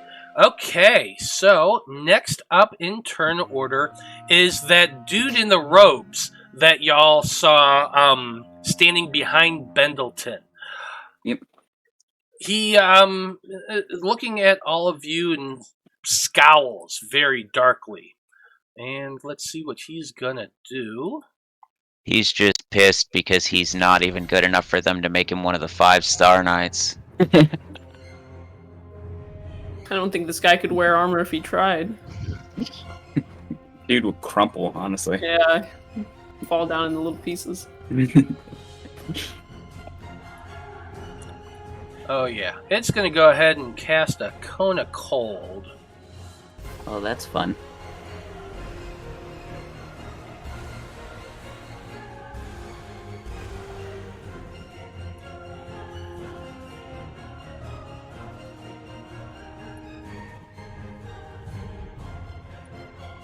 Oh yeah, I can hit you both with no problem. So I need both of you to give me a Constitution saving throw. Dirty 20. 6! Woo! 6. Yeah!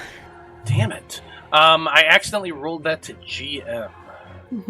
So a 20 does succeed, obviously. A 6 fails. Blaznir, you take 41 points of cold damage.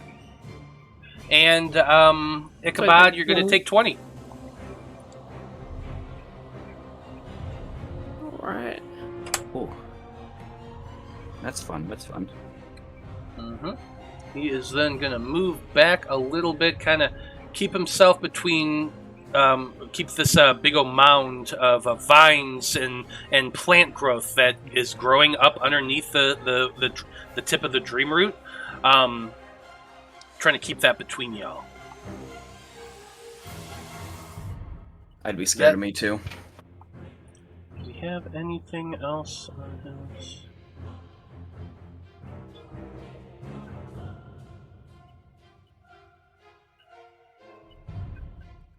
Okay. No, that's it. That's fine. Next up, we got a bunch more ghasts. That one's dead already. That one's dead already. So I don't have a bunch. Okay. That's okay. Next is the skeleton here. He is trying to climb up as well. Advantage on this roll.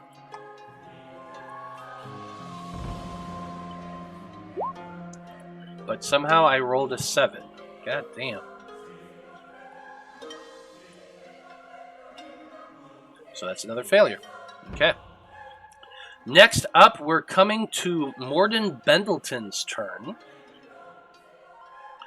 He's kind of smiling a little bit at you, Ichabod. He says, well, seems the two of you are much dumber than I was expecting you to be.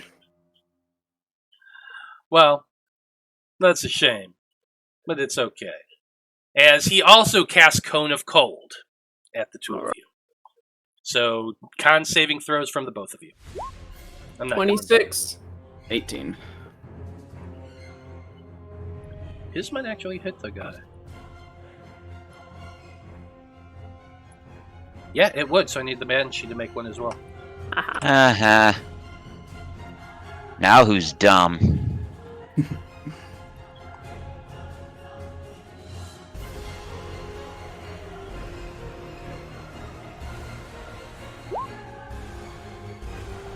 It's not a 12.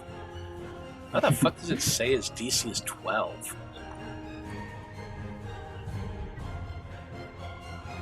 Yeah, it's a 17, not a 12. But you both, looks like you both did save, so that's a good thing. You're both only going to take 16 points of cold damage. Perfect.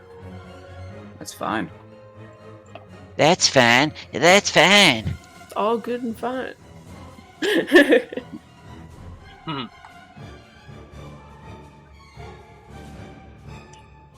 Oh, I forgot to do his Hellish Rebuke, too. I need to remember that. Okay. After that, he's gonna sling his bow over his shoulder there, and he's going to pull out a longsword instead. Kind of spin it a little bit and say, "Okay, Sykes, this is what you wanted to do." It is. You're so hospitable. Blaznir, you're up next. I'm just gonna smile. It's like, come on, give us some sort of credit. We're not that dumb. Still gonna kill you. And I'm going to tap my healing staff, because that was a lot of damage he did to both of us. Mm-hmm. And I'm gonna cast Mass Cure Wounds on us two. Okay. That's enhanced bond. So that is 16 plus 8. Should know this. I think 14? It's Or 24. 24. Right, 24. not 14. There's a 10. Yeah, so 24 points of healing to both of us. Okay. Thanks, That's a good Blaznir. action right there. Oops. I added way too much. And There. bonus action, can I get Cyan's vision? He has 60 feet of dark vision. Yep.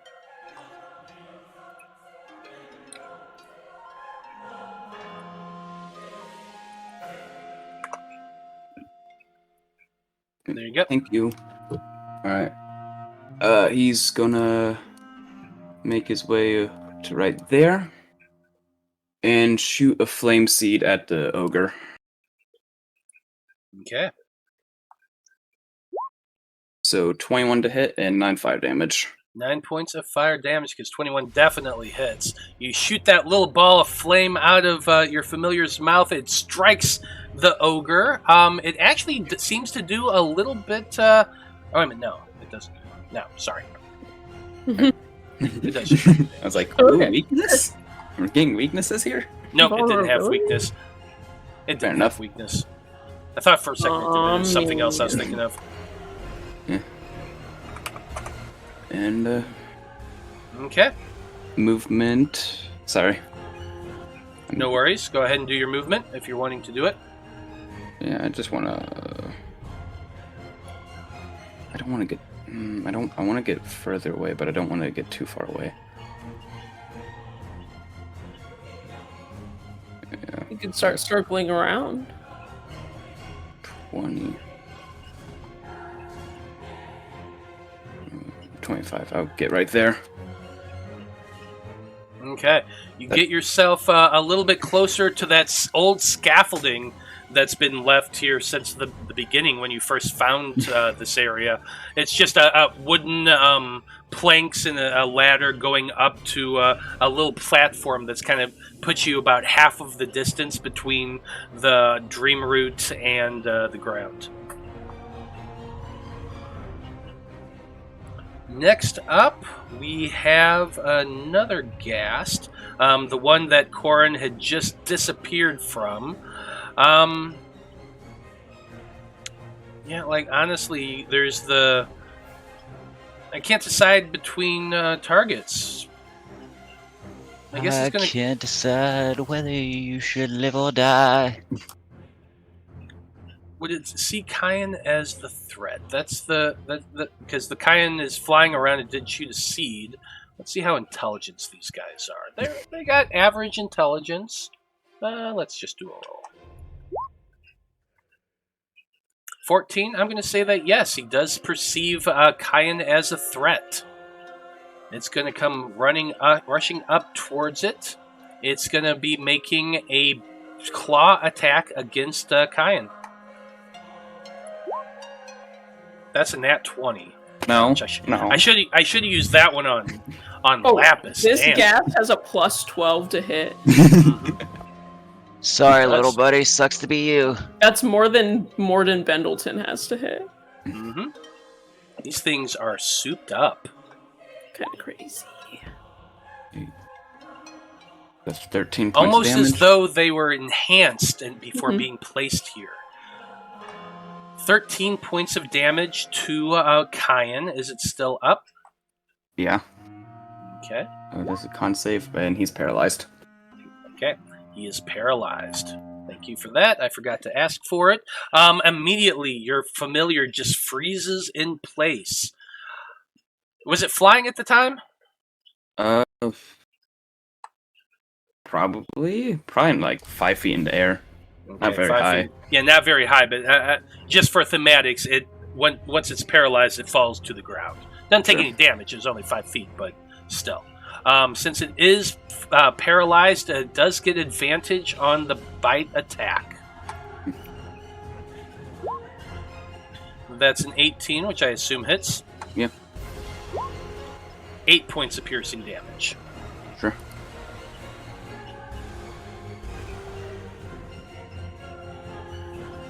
Next up is Tomas. Tomas is in line with these guys here. Does he want to waste another spell, or does he want to just attack? That's not really a waste of a spell. I was gonna say, if it keeps you alive, it's never a waste. And if it hits that ogre. Exactly. So I'm going to say that, yes, he is absolutely going to be casting that lightning bolt one more time. Easily able to get these 3. Probably a lot more, but... Oh, yeah. Shit, I forgot about this. This is lightning bolt. Do we know what happens when lightning bolt keeps going? Sets flammable stuff on fire? Yes, it does. And where are we right now? Down. In a lot of treed, wooded areas. So I haven't been taking that into account at all. Corrin, make sure you save a teleport. Well, you already got a fireball that's gone off in here, so I'm going to take that into account too. But let's do my damage real quick. I'm just like, I don't know how we're getting out of here after the fact. Yeah, because I don't have another teleport. Best I could do is teleport circle. Oh, Blaznir has the teleport or the tree stride. That doesn't do shit. That doesn't do shit. Yeah. Nah. Anyway, so let me do some rolls here real quick. Honestly, we can just set fire to everything and then teleport out, and they will just suffocate. We can't teleport out. Well, he has teleport circle, so. Oh, that's true. 15 But, fails. yeah, it takes like 10 minutes, right? Or a minute. 1 minute. So 10 rounds. That's Combat. fine. We can survive for 10 rounds. Come on. That should I not do have have been a an Scroll of advantage. Sanctuary. That's a 16. And a 4. All of them failed. Nice. So that is 21 points of damage. First one is straight up dead. Second one's straight up dead. And 21 more points to the ogre. Ogre ain't looking great right now. Well, of course he's not looking great. He's an ogre. Yeah, and a zombie ogre, in fact. Yeah, even uglier. Exactly. Now I gotta go put a bunch of fire on a bunch of shit. So let's do that. Hey, it's your own fault. Yours too, because you cast a fireball. I just forgot to set things on fire. I mean, Fireball doesn't say it ignites things. You know Fire, it does. bro.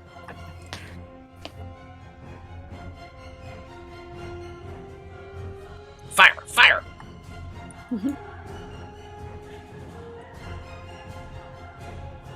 Yes, it does. It says it ignites flammable objects in the area that aren't being worn or carried. Right in the There you go. description. Whose side are you on? Listen, you've sold me out. Not lately. Not lately. You're right. You're right. Let's call truth.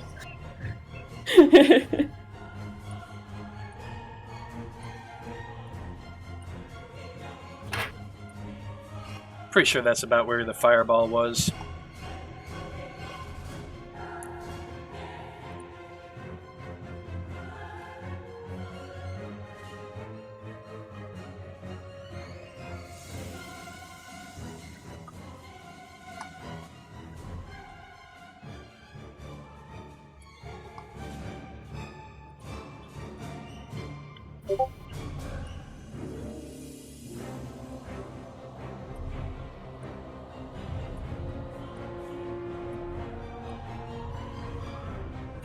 Ooh, it's getting all lit up down there. Now I can see. Nice. Wow, now we can see if our friends are dying. Yeah, y'all look fine over there. I think I'm in a There- little bit worse shape. Yeah, quite a bit of fire is now starting to catch on all these trees and bushes and everything else, so that's fun. That's gonna be, let's see, that's just Tomas's action. So I think I'm gonna have him move. Does he have what spells is he gonna? Oh, maybe he already cast a spell. I'm just gonna have him move up to the ogre, go around like right around here. Okay, that works for me. Lapis, you're up next. Alright. I'm gonna attack this guy that's behind me. Or... I don't know. This guy. Okay, I don't know if that's behind me or whatever. ish. Oh. Hold on a sec. That's the wrong one. Ignore that. There. 18 and 20. 18 and 20 to the gas, both hit. Okay. So there's 10 and 13, 23 damage to... 23 points of damage. He's hurt, but he's still up. Okay, then I'll just do my flurry. That's a 20 and a 15. Both do hit. That's 11. Technically 10. No, 12. 12 and then another 11. That's what 23. It does take both of your hits to do so, but with that, the last punch. I'm echoing. Turn off your mic. That last punch twists the guy's head around, snapping his neck, and he falls to the ground dead. Okay. And then I can move, so I'm just gonna, go ahead and move on up here. I know I can't do anything. But I'm just gonna move up here to protect Corrin and them.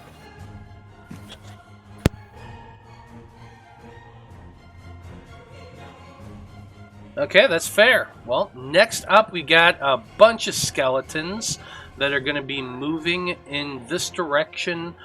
Well, actually, you know what? I'm going to kind of split things up a little bit. He's going to move 5, 10, 15, 20, 25, 30. It does have a short bow. Why it has a short bow, I'm not entirely sure, but it's got a short bow, so why not? It's going to be taking 2 shots at the first one it can see, which is Lapis.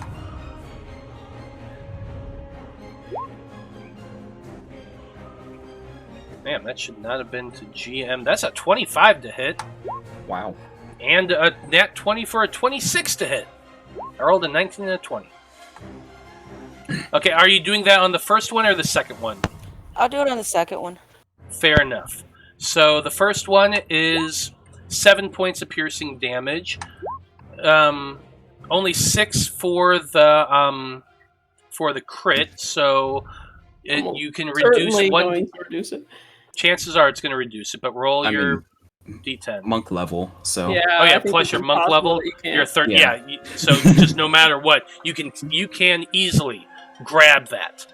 Now, you can technically throw it back Yes. using For a a key key point. point, yeah. I'm doing it.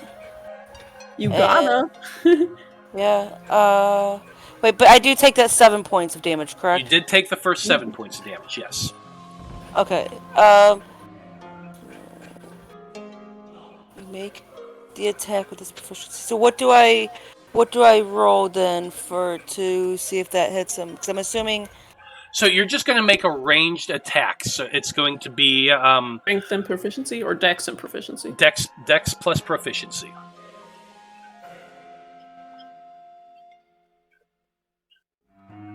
Okay, so I just roll a dex check. Yeah, Yeah, roll a look- dex check and add your proficiency to it. Oh, that's funny. Well, I'm not gonna add my Yeah. proficiency. No, you don't need to. That definitely does hit. And since it's a nat 20, I'm going to say it's going to do the double damage anyway. So Yeah. I'm going to just re-roll that nat 20 roll I did a little bit ago. Nice. Doing 10 points of damage to the skeleton that tried to hit you. Nice. You fool! That was fun. Got more of them. 5, 10, 15, 20, 25, 30. Making another shot, 2 shots at Lapis. A 21 and a 10. Does the 21 hit? Yeah, 21 hits. Okay, 7 more points of piercing damage to you. Ow. No. Don't do that. please no, stop. It hurts. The one here in the back is actually going to be... Yeah, you're within range. It's going to take a shot at you, Ichabod. Through the wall? Over the wall. up. It's only a 10-foot wall. She's like 50 feet up. Oh, I see. She's floating. Okay. No. So this is... Where is Oh. Because this is on a mound, isn't it? Like, this is all going up Yeah. here? it? Yeah, so here's the guy right here. Okay? There's this ice wall, and the ice wall is 10 feet up. You are standing at the top of this mound here, 50 feet up. Mm-hmm. Okay? So it's trying to shoot you over the ice wall and at an angle upward. Does that make sense? Alright. You Yeah, do do have work. a... Wouldn't this be cover, technically? I don't think so, because... Yeah, it actually would have to move 5 feet or 10 feet to right here to do this, but that's enough. Yeah.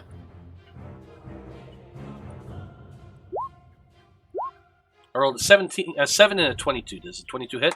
Nope. Nope. Block it As with that my shield. as that arrow comes flying towards you, you have your shield up, just ping. Stay in your lane!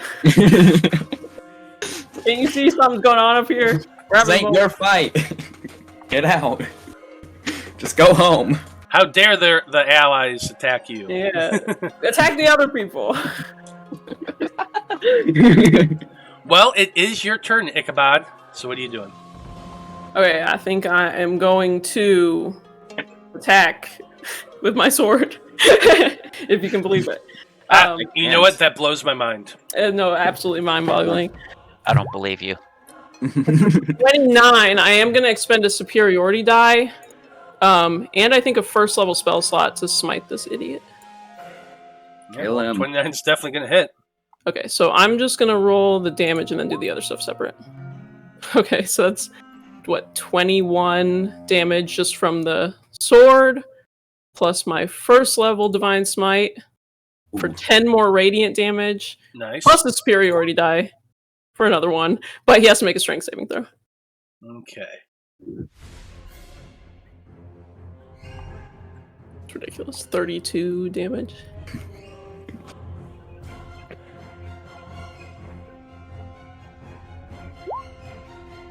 That's only a 12, so that's Okay. a failure. He falls prone. He gets knocked Nice. prone. As a reaction to this, he's going to be casting Hellish Rebuke. I accidentally rolled with advantage, but I got a 17. I'm wasting my nat 20s on these accidental advantage rolls. Well, you tripped him. Well, yeah, I rolled the dexterity save with advantage. Oh, okay. That's what I'm Sorry. saying. Is that's why I had gotcha. changed it to advantage, and then Yeah. I rolled it. Gotcha. So I know. I wish that was my attack. Well, good news is a 17 does save, just saves, but you are only going to be taking half of the damage. Now, he has a really cool ability as a Star Knight that just automatically does 20 points of damage. You're only taking 10 points Nice. of fire damage. Fine by me. Then I will take my second attack at advantage since he's on the ground. There you go. That's another 29. Also hits. Damn! 24 damage on that attack. And I have yet to use a bonus action, so I think I'm gonna... Oh, no, I kind of want to keep my shield out. I really kind of do. Bonus action, spiritual weapon. Yeah. Enter Yeah. the mix. Spiritual weapon's gonna appear right behind him, and I will Why attack with did- that one. Description for hold person just show up? Oh, didn't mean to press that one. Bonus action hold person. They're right next to each other because they're my memorized spells. There you go. Ah. Bonus action hold person. No. I wish. Don't you wish? It's a 17 for the spiritual weapon, which I doubt hits. 17 does not. Okay. I gotta pull this out.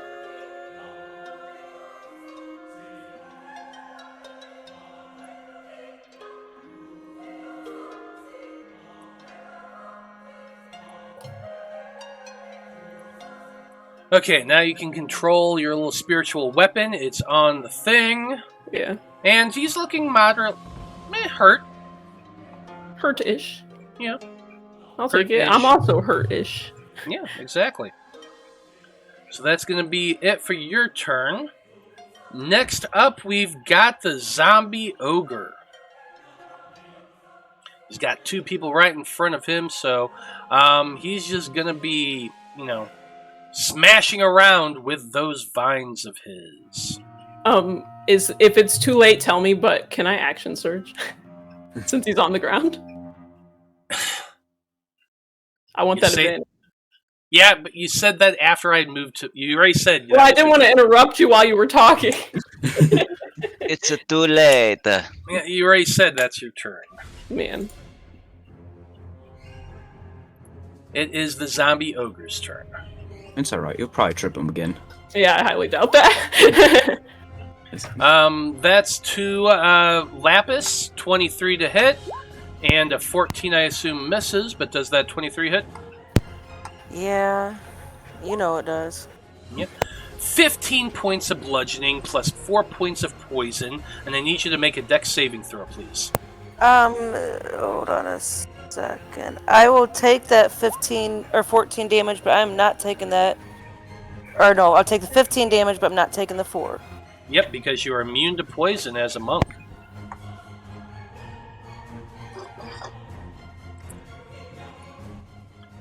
Okay. Still need that Dex saving throw though. That'd be a 17. 17. You are not grappled. Oh, I rolled it the wrong way, I think. But it doesn't matter. Yeah, you should have rolled the save. You rolled a check, but it's Yeah, fine. well. It's still it would have been even higher, so it's fine. Okay. Next up in turn order, we have that Banshee that's going to be flying towards Blaznir. 5, 10, 15, 20, 25, 30, 35, 40 feet to right there. Stay away. No. Go. Get.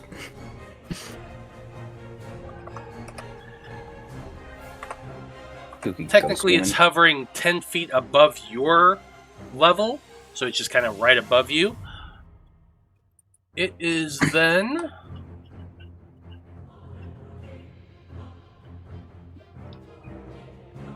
Okay, yeah. So I'm going to need everyone within 30 feet of her, which is also you, Ichabod, to make me a... What is this? A con saving throw. Con. Okay. Is this what she got us with earlier? No, this is different. Okay. Interesting. 10 for con. I get 12. Ooh, that's a failure to both of you. That's fine. It's not like it's gonna kill us outright. Well, Nice. that's the thing. You've just won some treasure. It's a new character sheet. It's completely blank for you to fill out. Yay! So yeah, this is a whale. It can only do this once a day, but all creatures within 30 feet of her that Oh. fail on the save drop to 0 hit points. Huh. Absolutely ridiculous. That's actually that's a ridiculous ability. Usually it's, if you get 5 under, which would still hit me, but Mhm. Yeah, Yeah, that it's ain't just on a failure. So the that two ain't of a you whale, Lieutenant Dan. That's a banshee. just drop to 0 hit points. okay, well. Hold on. Ghost Elf is redeeming advantage real quick. Ghost Elf, who are you giving your advantage to? Ichabod. Save Advantage me! to Ichabod. Yes, it is. Ichabod, you get to re-roll this. Oh my god, please, for the love of God. Yes! Ooh, The coming most clutch advantage ever. Yeah, Absolutely. that very much is. Clutch. Yeah. Oh my god. Like, it would have been useless on me. Honest, so. Yeah, so, Blaznir, you do drop to 0 hit points and you just collapse down to the ground. Blaznir? Ichabod, you almost do the same thing, but the gods look down on you in favor and smile upon you, and you are able to resist it. So, are we thinking Bard or Sorcerer for next? You're I fine. thought you wanted to be a Blaze. wizard. You're a wizard already! Yeah, no two of the same class. We already made that mistake once. Oh, Yeah, you that's- only got that's 20 fair. minutes left. You can talk about it afterward. Exactly. Let's go ahead and finish this up. Next up is another one of the ghasts. Oh, that's the dead one. Never mind. Next up is another one of these skeletons. It can see that you're still up. It's kind of moving back a little bit to try to make this shot at you. It's just a short bow. Neither a 17 nor a 20 is going to hit. No. I just saw my life flash before my eyes. Yeah, you did. We got one more Banshee's turn. It's going to be doing the same thing. Let's see. Yeah, you are in its range as well. I need everybody here, Lapis, Tomas, and Corrin, to make Constitution saving throws. And Kyan. And Kine. Aiming for that 16. How does Kyan succeed? I fail. 27. Tomas saved. Rude. Lapis and Cayenne drop to 0 hit points. I thought it's DC 16. I'll Oh, keep it is 1 point. 16. Sorry, you're right. It is 16. And I'll keep 1 hit point. Nice. So, as the life begins draining from your body, ripping away from you, that tattoo that you have on your back flares with or not on your back, on your arm, flares with power. Instead of dropping to 0 hit points, you have 1. And you are still alive. I'm not feeling great. No, you're not.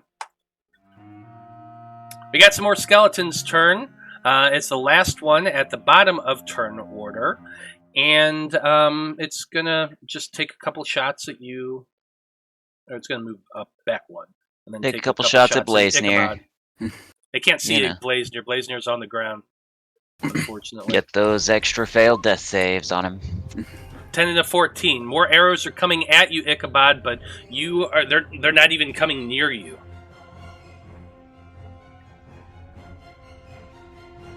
And it is the top of the turn order.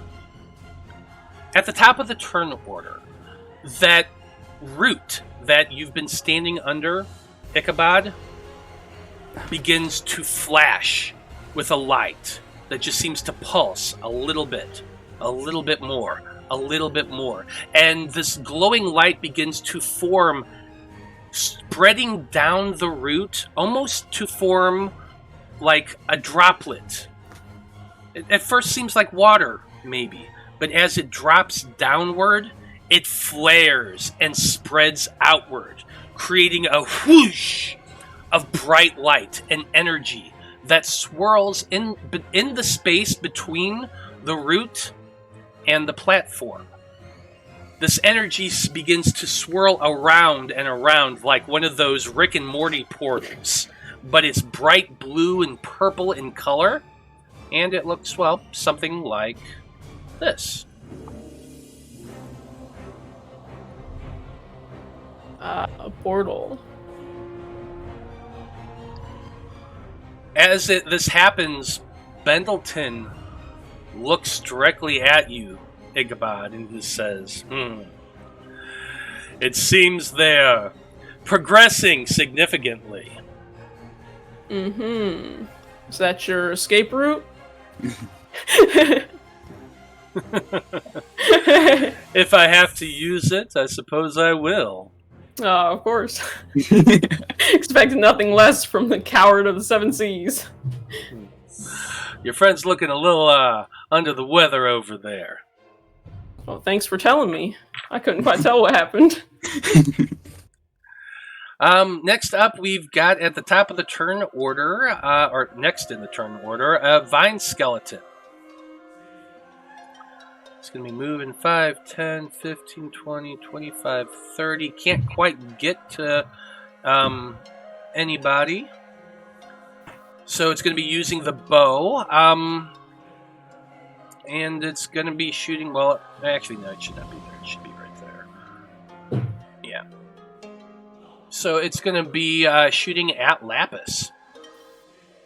Because Lapis is big and the only one that can see. Nat 20. Do I have my reaction back yet? You do have your reaction back because it has been your turn again. Okay, well, I'm going to deflect that one. Probably a good idea. It's only 9 points of damage. You would easily be able to catch this. Alright, I'm going to throw back. Let's go. Okay. Make that dexterity check. Add your proficiency. 12 plus 5, 17. 17 is definitely going to hit. Okay, do you roll the damage? Yeah, I can roll the damage. You should just do what he did, the 9. No, it's you re-roll it. It's 7 okay. points of piercing damage. Still good. Nope, you are not hitting me today. Oh yeah, I guess because he Piercing. crit on that one. That's- Yes, Well, you because- tried. Yeah. He tried to. Okay, that's it for that guy's turn. I forgot the piercing is they resist piercing damage, so it only took the half damage, but that's okay. Oh, shit. Corrin, you're up next. Alright. I'm gonna cast a spell on the ogre. How's he looking, by the way? Not great. Okay. I'm gonna try and hit him with a chill touch. It's a 21 Does hit. for 14 necrotic. 14 points of necrotic. That spectral hand slashes at him. He is undead, so he's at disadvantage on his next attack, but he is still up. And then I'm gonna move 5, 10, 15, 20, 25, 30. And then...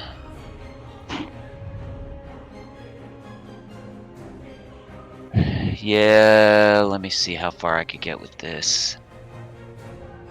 Something like there.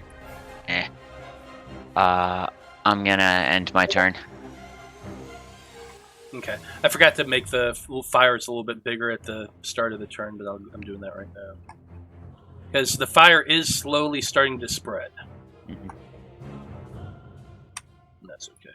Okay, that's it for your turn. Next up, we got these skeletons that's trying to climb up the thing. Don't know how well they're going to do, but we're going to try. They do get advantage on this.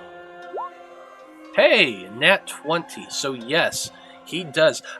Ichabod, you would be able to see this, that over the side over here, one of these skeletons have managed to climb their way up to the top of that platform.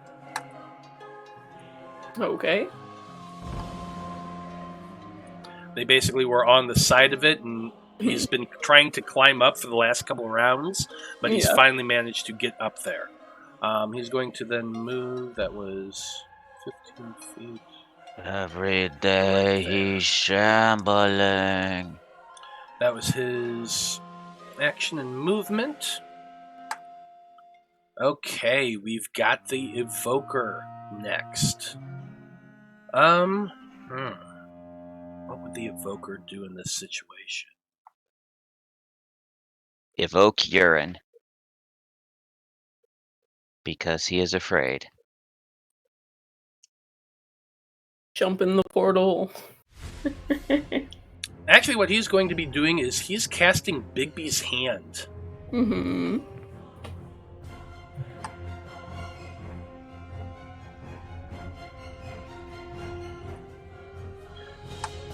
Because he conjures this big-ass spectral hand that, since he's a cultist, I'm going to just reflavor it. That's a giant spectral tentacle. Yep. He kind of swirls around and that sort of thing, and it is going to... Let's see, where is the different thing? It can grasp. So it's going to appear right there next to you. Ichabod is going to try to grapple you. The hand attempts to grapple a huge or smaller creature within 5 feet. You use the hand's strength score to resolve the grapple. If the target is a Strength medium or check. smaller. Yeah, of the thing itself. I'm trying to figure out what its strength is. I see it now. Okay, it has a strength of 26. God damn. Ridiculous. Reaction to file a complaint with HR Yeah. for sexual harassment. Yeah, 'cause it's a bad tentacle. touch. Okay, so strength checks. So I need a strength check from you versus a strength check from it. So I'm just going to roll a d20 and add +8. Well, it's... Oh yeah, I guess 26 plus 8. Yeah, it has 26. I got a plus 8. 23. I rolled a 27. So it has grasped onto you now, Ichabod, and is pulling you up into the air. Can it? Let me see what. Can it do that? That's what I'm trying to figure out. Let's see. It's. Oh, it had advantage on the check too. I didn't roll for advantage, but it succeeded. When you do, the target takes bludgeoning damage equal to 2d6 plus your spell ability modifier. So it can't move you, or it can't lift you up this turn, but it's just grasping you right now. So 2d6 plus whatever. Bonus and crush it. I'm getting crushed.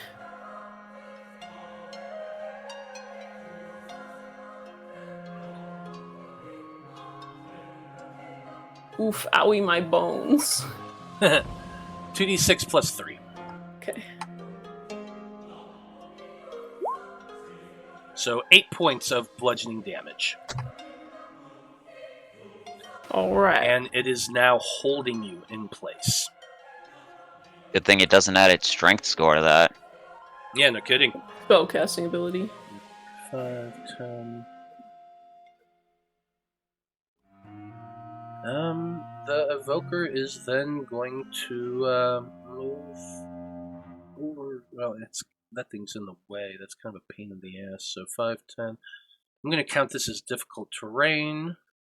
And it's kind of underneath the scaffolding right now. He's kind of crawling through the scaffolding, but that's difficult terrain, so he can only get to right there. But it looks like he's trying to climb towards the body of where Blaznir had fallen.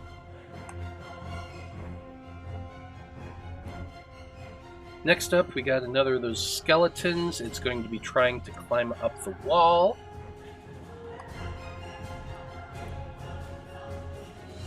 Come on.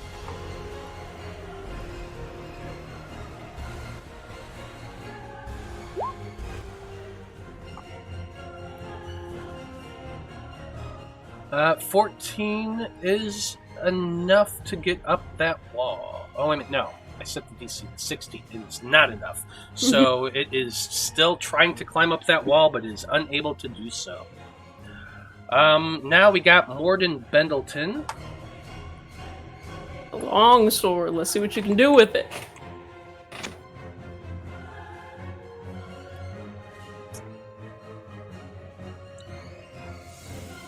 Okay, so you're just grappled. A grappled creature's Yeah. speed becomes 0 and it can't benefit from bonuses from the speed.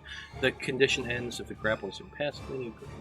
So yeah, it's just you can't move. That's all Yeah, grapple does. just my I thought- speed. I could have sworn for some. Well, I don't know why I No. did that. I must be thinking of Restrain. Pathfinder. You can Yeah. somehow still put your shield up. Oh yeah, and I can swing my sword just as well as I could before. So I'd say he's grappled my feet. He's got a tentacle wrapped around That's my the feet. weird thing about grapple to me in 5th edition. You know, like Mhm. it's something's holding you, but you can Doesn't still affect- attack and all that. I think it's supposed to be like, oh, say you're being held by a monster, so you can still swing your sword and cut its but- wrists and fall. what I'm It's like, cool. Yeah, but my point is, like, somebody else should have advantage on the strike if something is holding you. Mm, But yeah. it's- but rules as written, it's not so. I'm not Yeah. gonna do that. But anyway, he's going to be making. He's got his long sword out, and he's just going to make 3 attacks at you.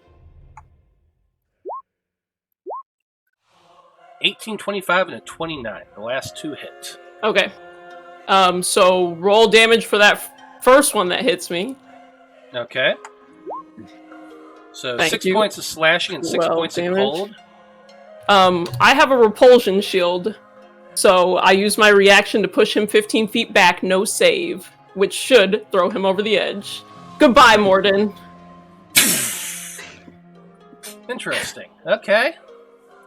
We'll see what happens. It's just a reaction to Yep. do that, right? It's just a Nice. reaction. Spend 1 charge to use reaction after being hit by a melee attack to push attacker 15 feet away.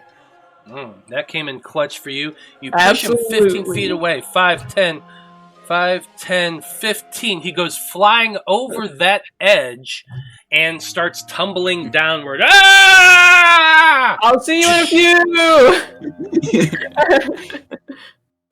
Let's see. So you said we were 50 feet up, right? 50 feet up, yeah, so it's 5d6. Take that bludgeoning damage, clown. You clown ass bitch. At least now you can use that bow and arrow, huh? 18 points of bludgeoning damage to this guy. God damn. I know, I want to see him climb back up. No, he can use his dimension door. Mention door to get back up. Yeah. Yeah, you should use it for once to get back in the fight instead of to run from the fight. Just my suggestion. Might do you some good. Mm-hmm. Thank God he did not crit on me.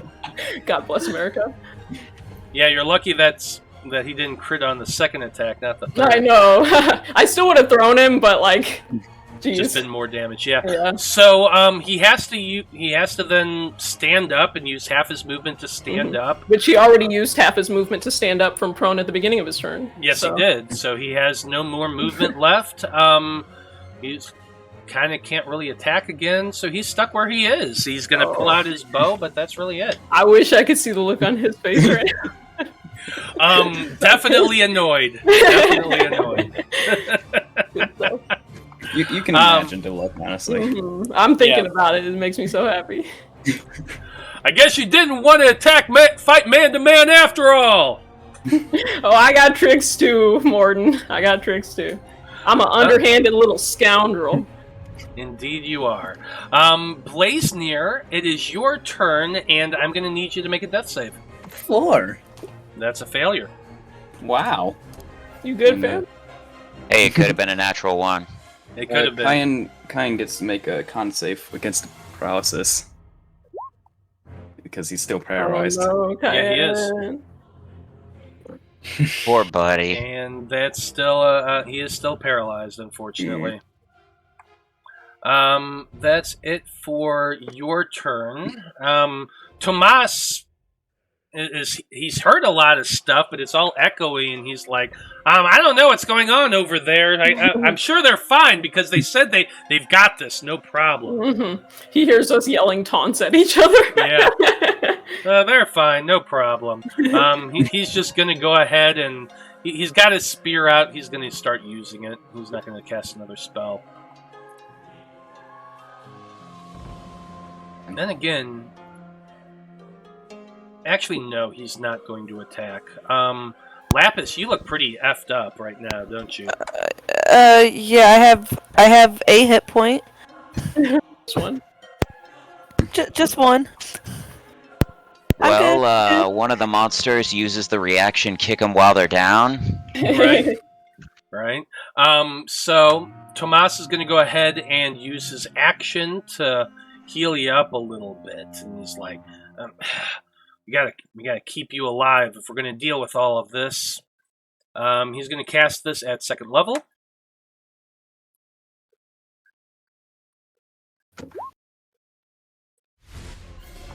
So 13 points of healing to you, Lapis. It's better than nothing. Yeah, it is. And then the last thing he's going to do is he's going to go ahead and drink a moderate healing potion.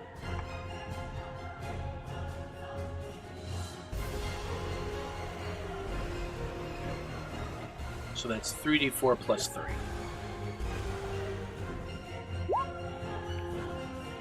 So 10 points of healing to Tomas, too.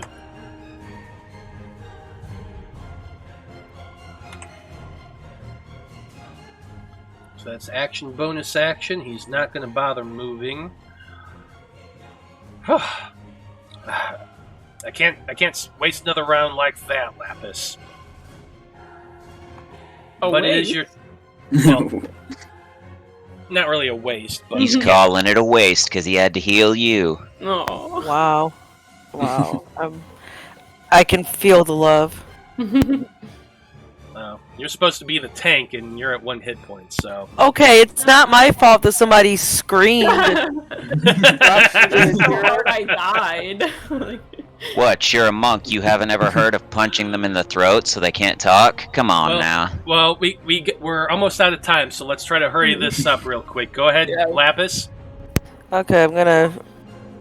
Oh wow, 31 to that big guy there. Yeah, that's gonna hit. 14. 14 points, it's still alive. Okay, another one, 27, I'm assuming hits. Yes. For another 12. That's enough to take this guy out. Tell us how that Good. looks. I just, one hit over the head, one hit, crack him under the jaw, break his neck, he goes down. Fair enough. And then healing potions are bonus actions, yes? Correct. For Okay. yourself, yes. Yeah. Okay, so, and then I'm gonna take a superior. Is that a 5d4? I think I got the plus wrong. I have 5d4 plus 4, is that correct? No, 5d4 plus 5d4 5. plus 5. Plus 5, okay. Yes. Okay, so I'm gonna go ahead and take that.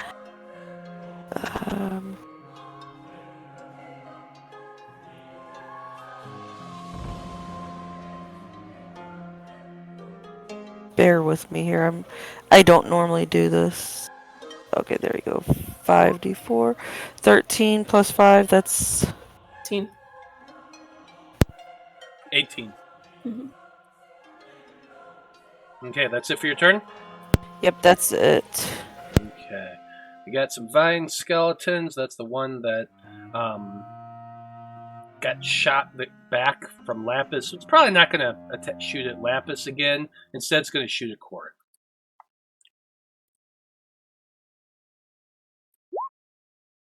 That should not have been an advantage. First one's 17.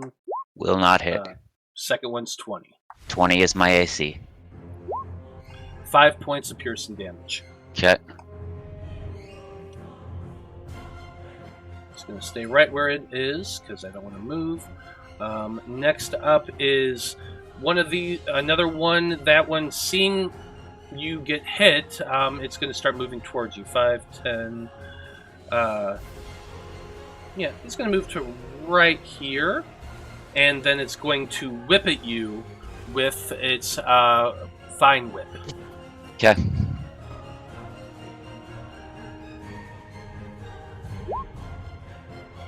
And 17 and a 7 is going to miss. Okay, next up we got this skeleton that's down here on the other side of the ice wall. It can still see Ichabod being held there by that by Big B's hand, so it's going to shoot 2 arrows at you. 9 and an 8, that's going to miss. Oh, yeah. It is your turn now, and you are currently grappled by that hand. Okay. Is there any way that I try to get out of it, or what? Yeah, you can try to break the grapple. It's going to be an opposed athletics check again. Okay. Oh, this athletics? Because then I should use my +9.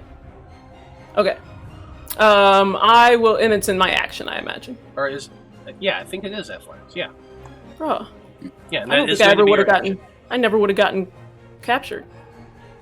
Well, that's the I thing, because it said it... On the thing itself, it said specifically strength. Yeah. But to get out of a grapple is an athletics check. Alright, I'll risk it. Not like it did anything to you anyways. Yeah, other than... Well, it's doing something to me right now, in that I have to use my action to get out of it. So, Yeah. so 18. Yes! I rolled a 16. You got it. Alright. You're So able to climb your way out of that hand. I am going to 5, 10, 15, 20, 25. I'm going to action surge and Okay. lay on hands Blaznir for, let's say, 30 HP. 30 hit points. You got it. So Blaznir gets up with 30 HP. And then I will use my last 5 feet of movement to step right here. And then I will bonus action drink a health potion. So, I'm going to use my superior as well. So it's 5d4 plus 5. D4s. Oh my god! Oh, that's a That's- horrible roll. Wow. It's rough out here, bro. Well, 15 points of healing at least. Okay, better. I look a little better. And I look at the wizard and I say, Morton Pendleton is dead. That's not true. I'm down here. Let me- Nope, he's dead. Yes, he can. He's 50 feet down. He's How does he 50 only feet whisper down. into this idiot. Morton Pendleton is dead. Just to see. You the didn't fear say in you his were eyes. whispering. Yeah, you never said it in anything a about That's why, normal I voice. got, that's why I got right up in front of him. Sorry, we're in an audio medium. You're stage whispering, okay? Yeah, Stage whispering, That's why damn I it. step right up in front of him, and I just want to see the fear in his eyes. Even if he doesn't believe me for a second, I want him to think that Morton Pendleton is dead. And I'm sure Ichabod sincerely believes in that one moment he saw fear in the wizard's eyes. This is a wizard standing in front of me, a paladin. He better be afraid. Or he's damn stupid. Well, we're about to find out. Or he's got a reaction to cast Next Dimension time. Door. Yeah. Good. Oh, everyone has a reaction to cast Dimension Door. Yeah, even the ogre. That's just standard in this game. Only the NPCs, not us, though. Yeah. Yeah, only Wait, do the I have a NPCs. dimension door reaction then? No, you Nope. don't. You're not an Aw. NPC. I'm about to. You're about to be. You're No, fine. you're back to life now. You got 30 health, bro. Well, You're welcome. that- This guy has. Next this guy is has the cold as Banshee. cold. Next is the Banshee. The Banshee is going to be flying up to you. You're lying on the ground, Mhm. so it is going to attempt to make a touch attack against you. Mhm. No, bad touch. Bad touch.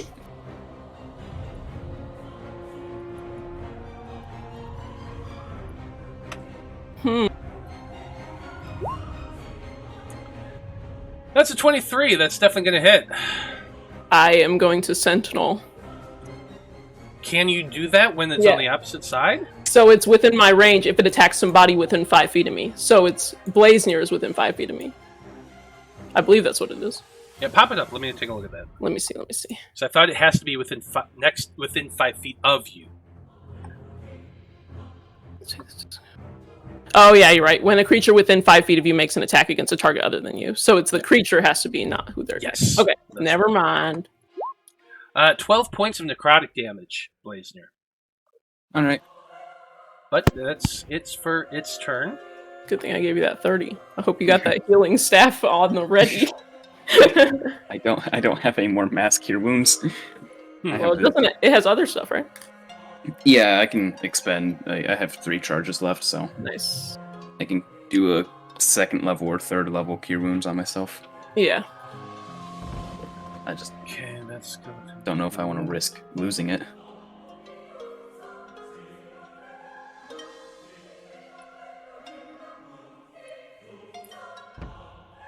Okay, last Banshee. It's going to do the same attack that it just did to Blaznir, but at Tomas. So this is just a normal attack. 20. That does hit. 16 points of necrotic to Tomas. Ah! Oof, owie.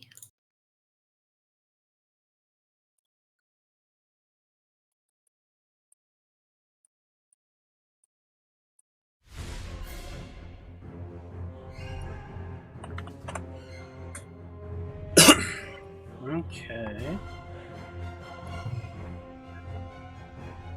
Last one. 5, 10, 15.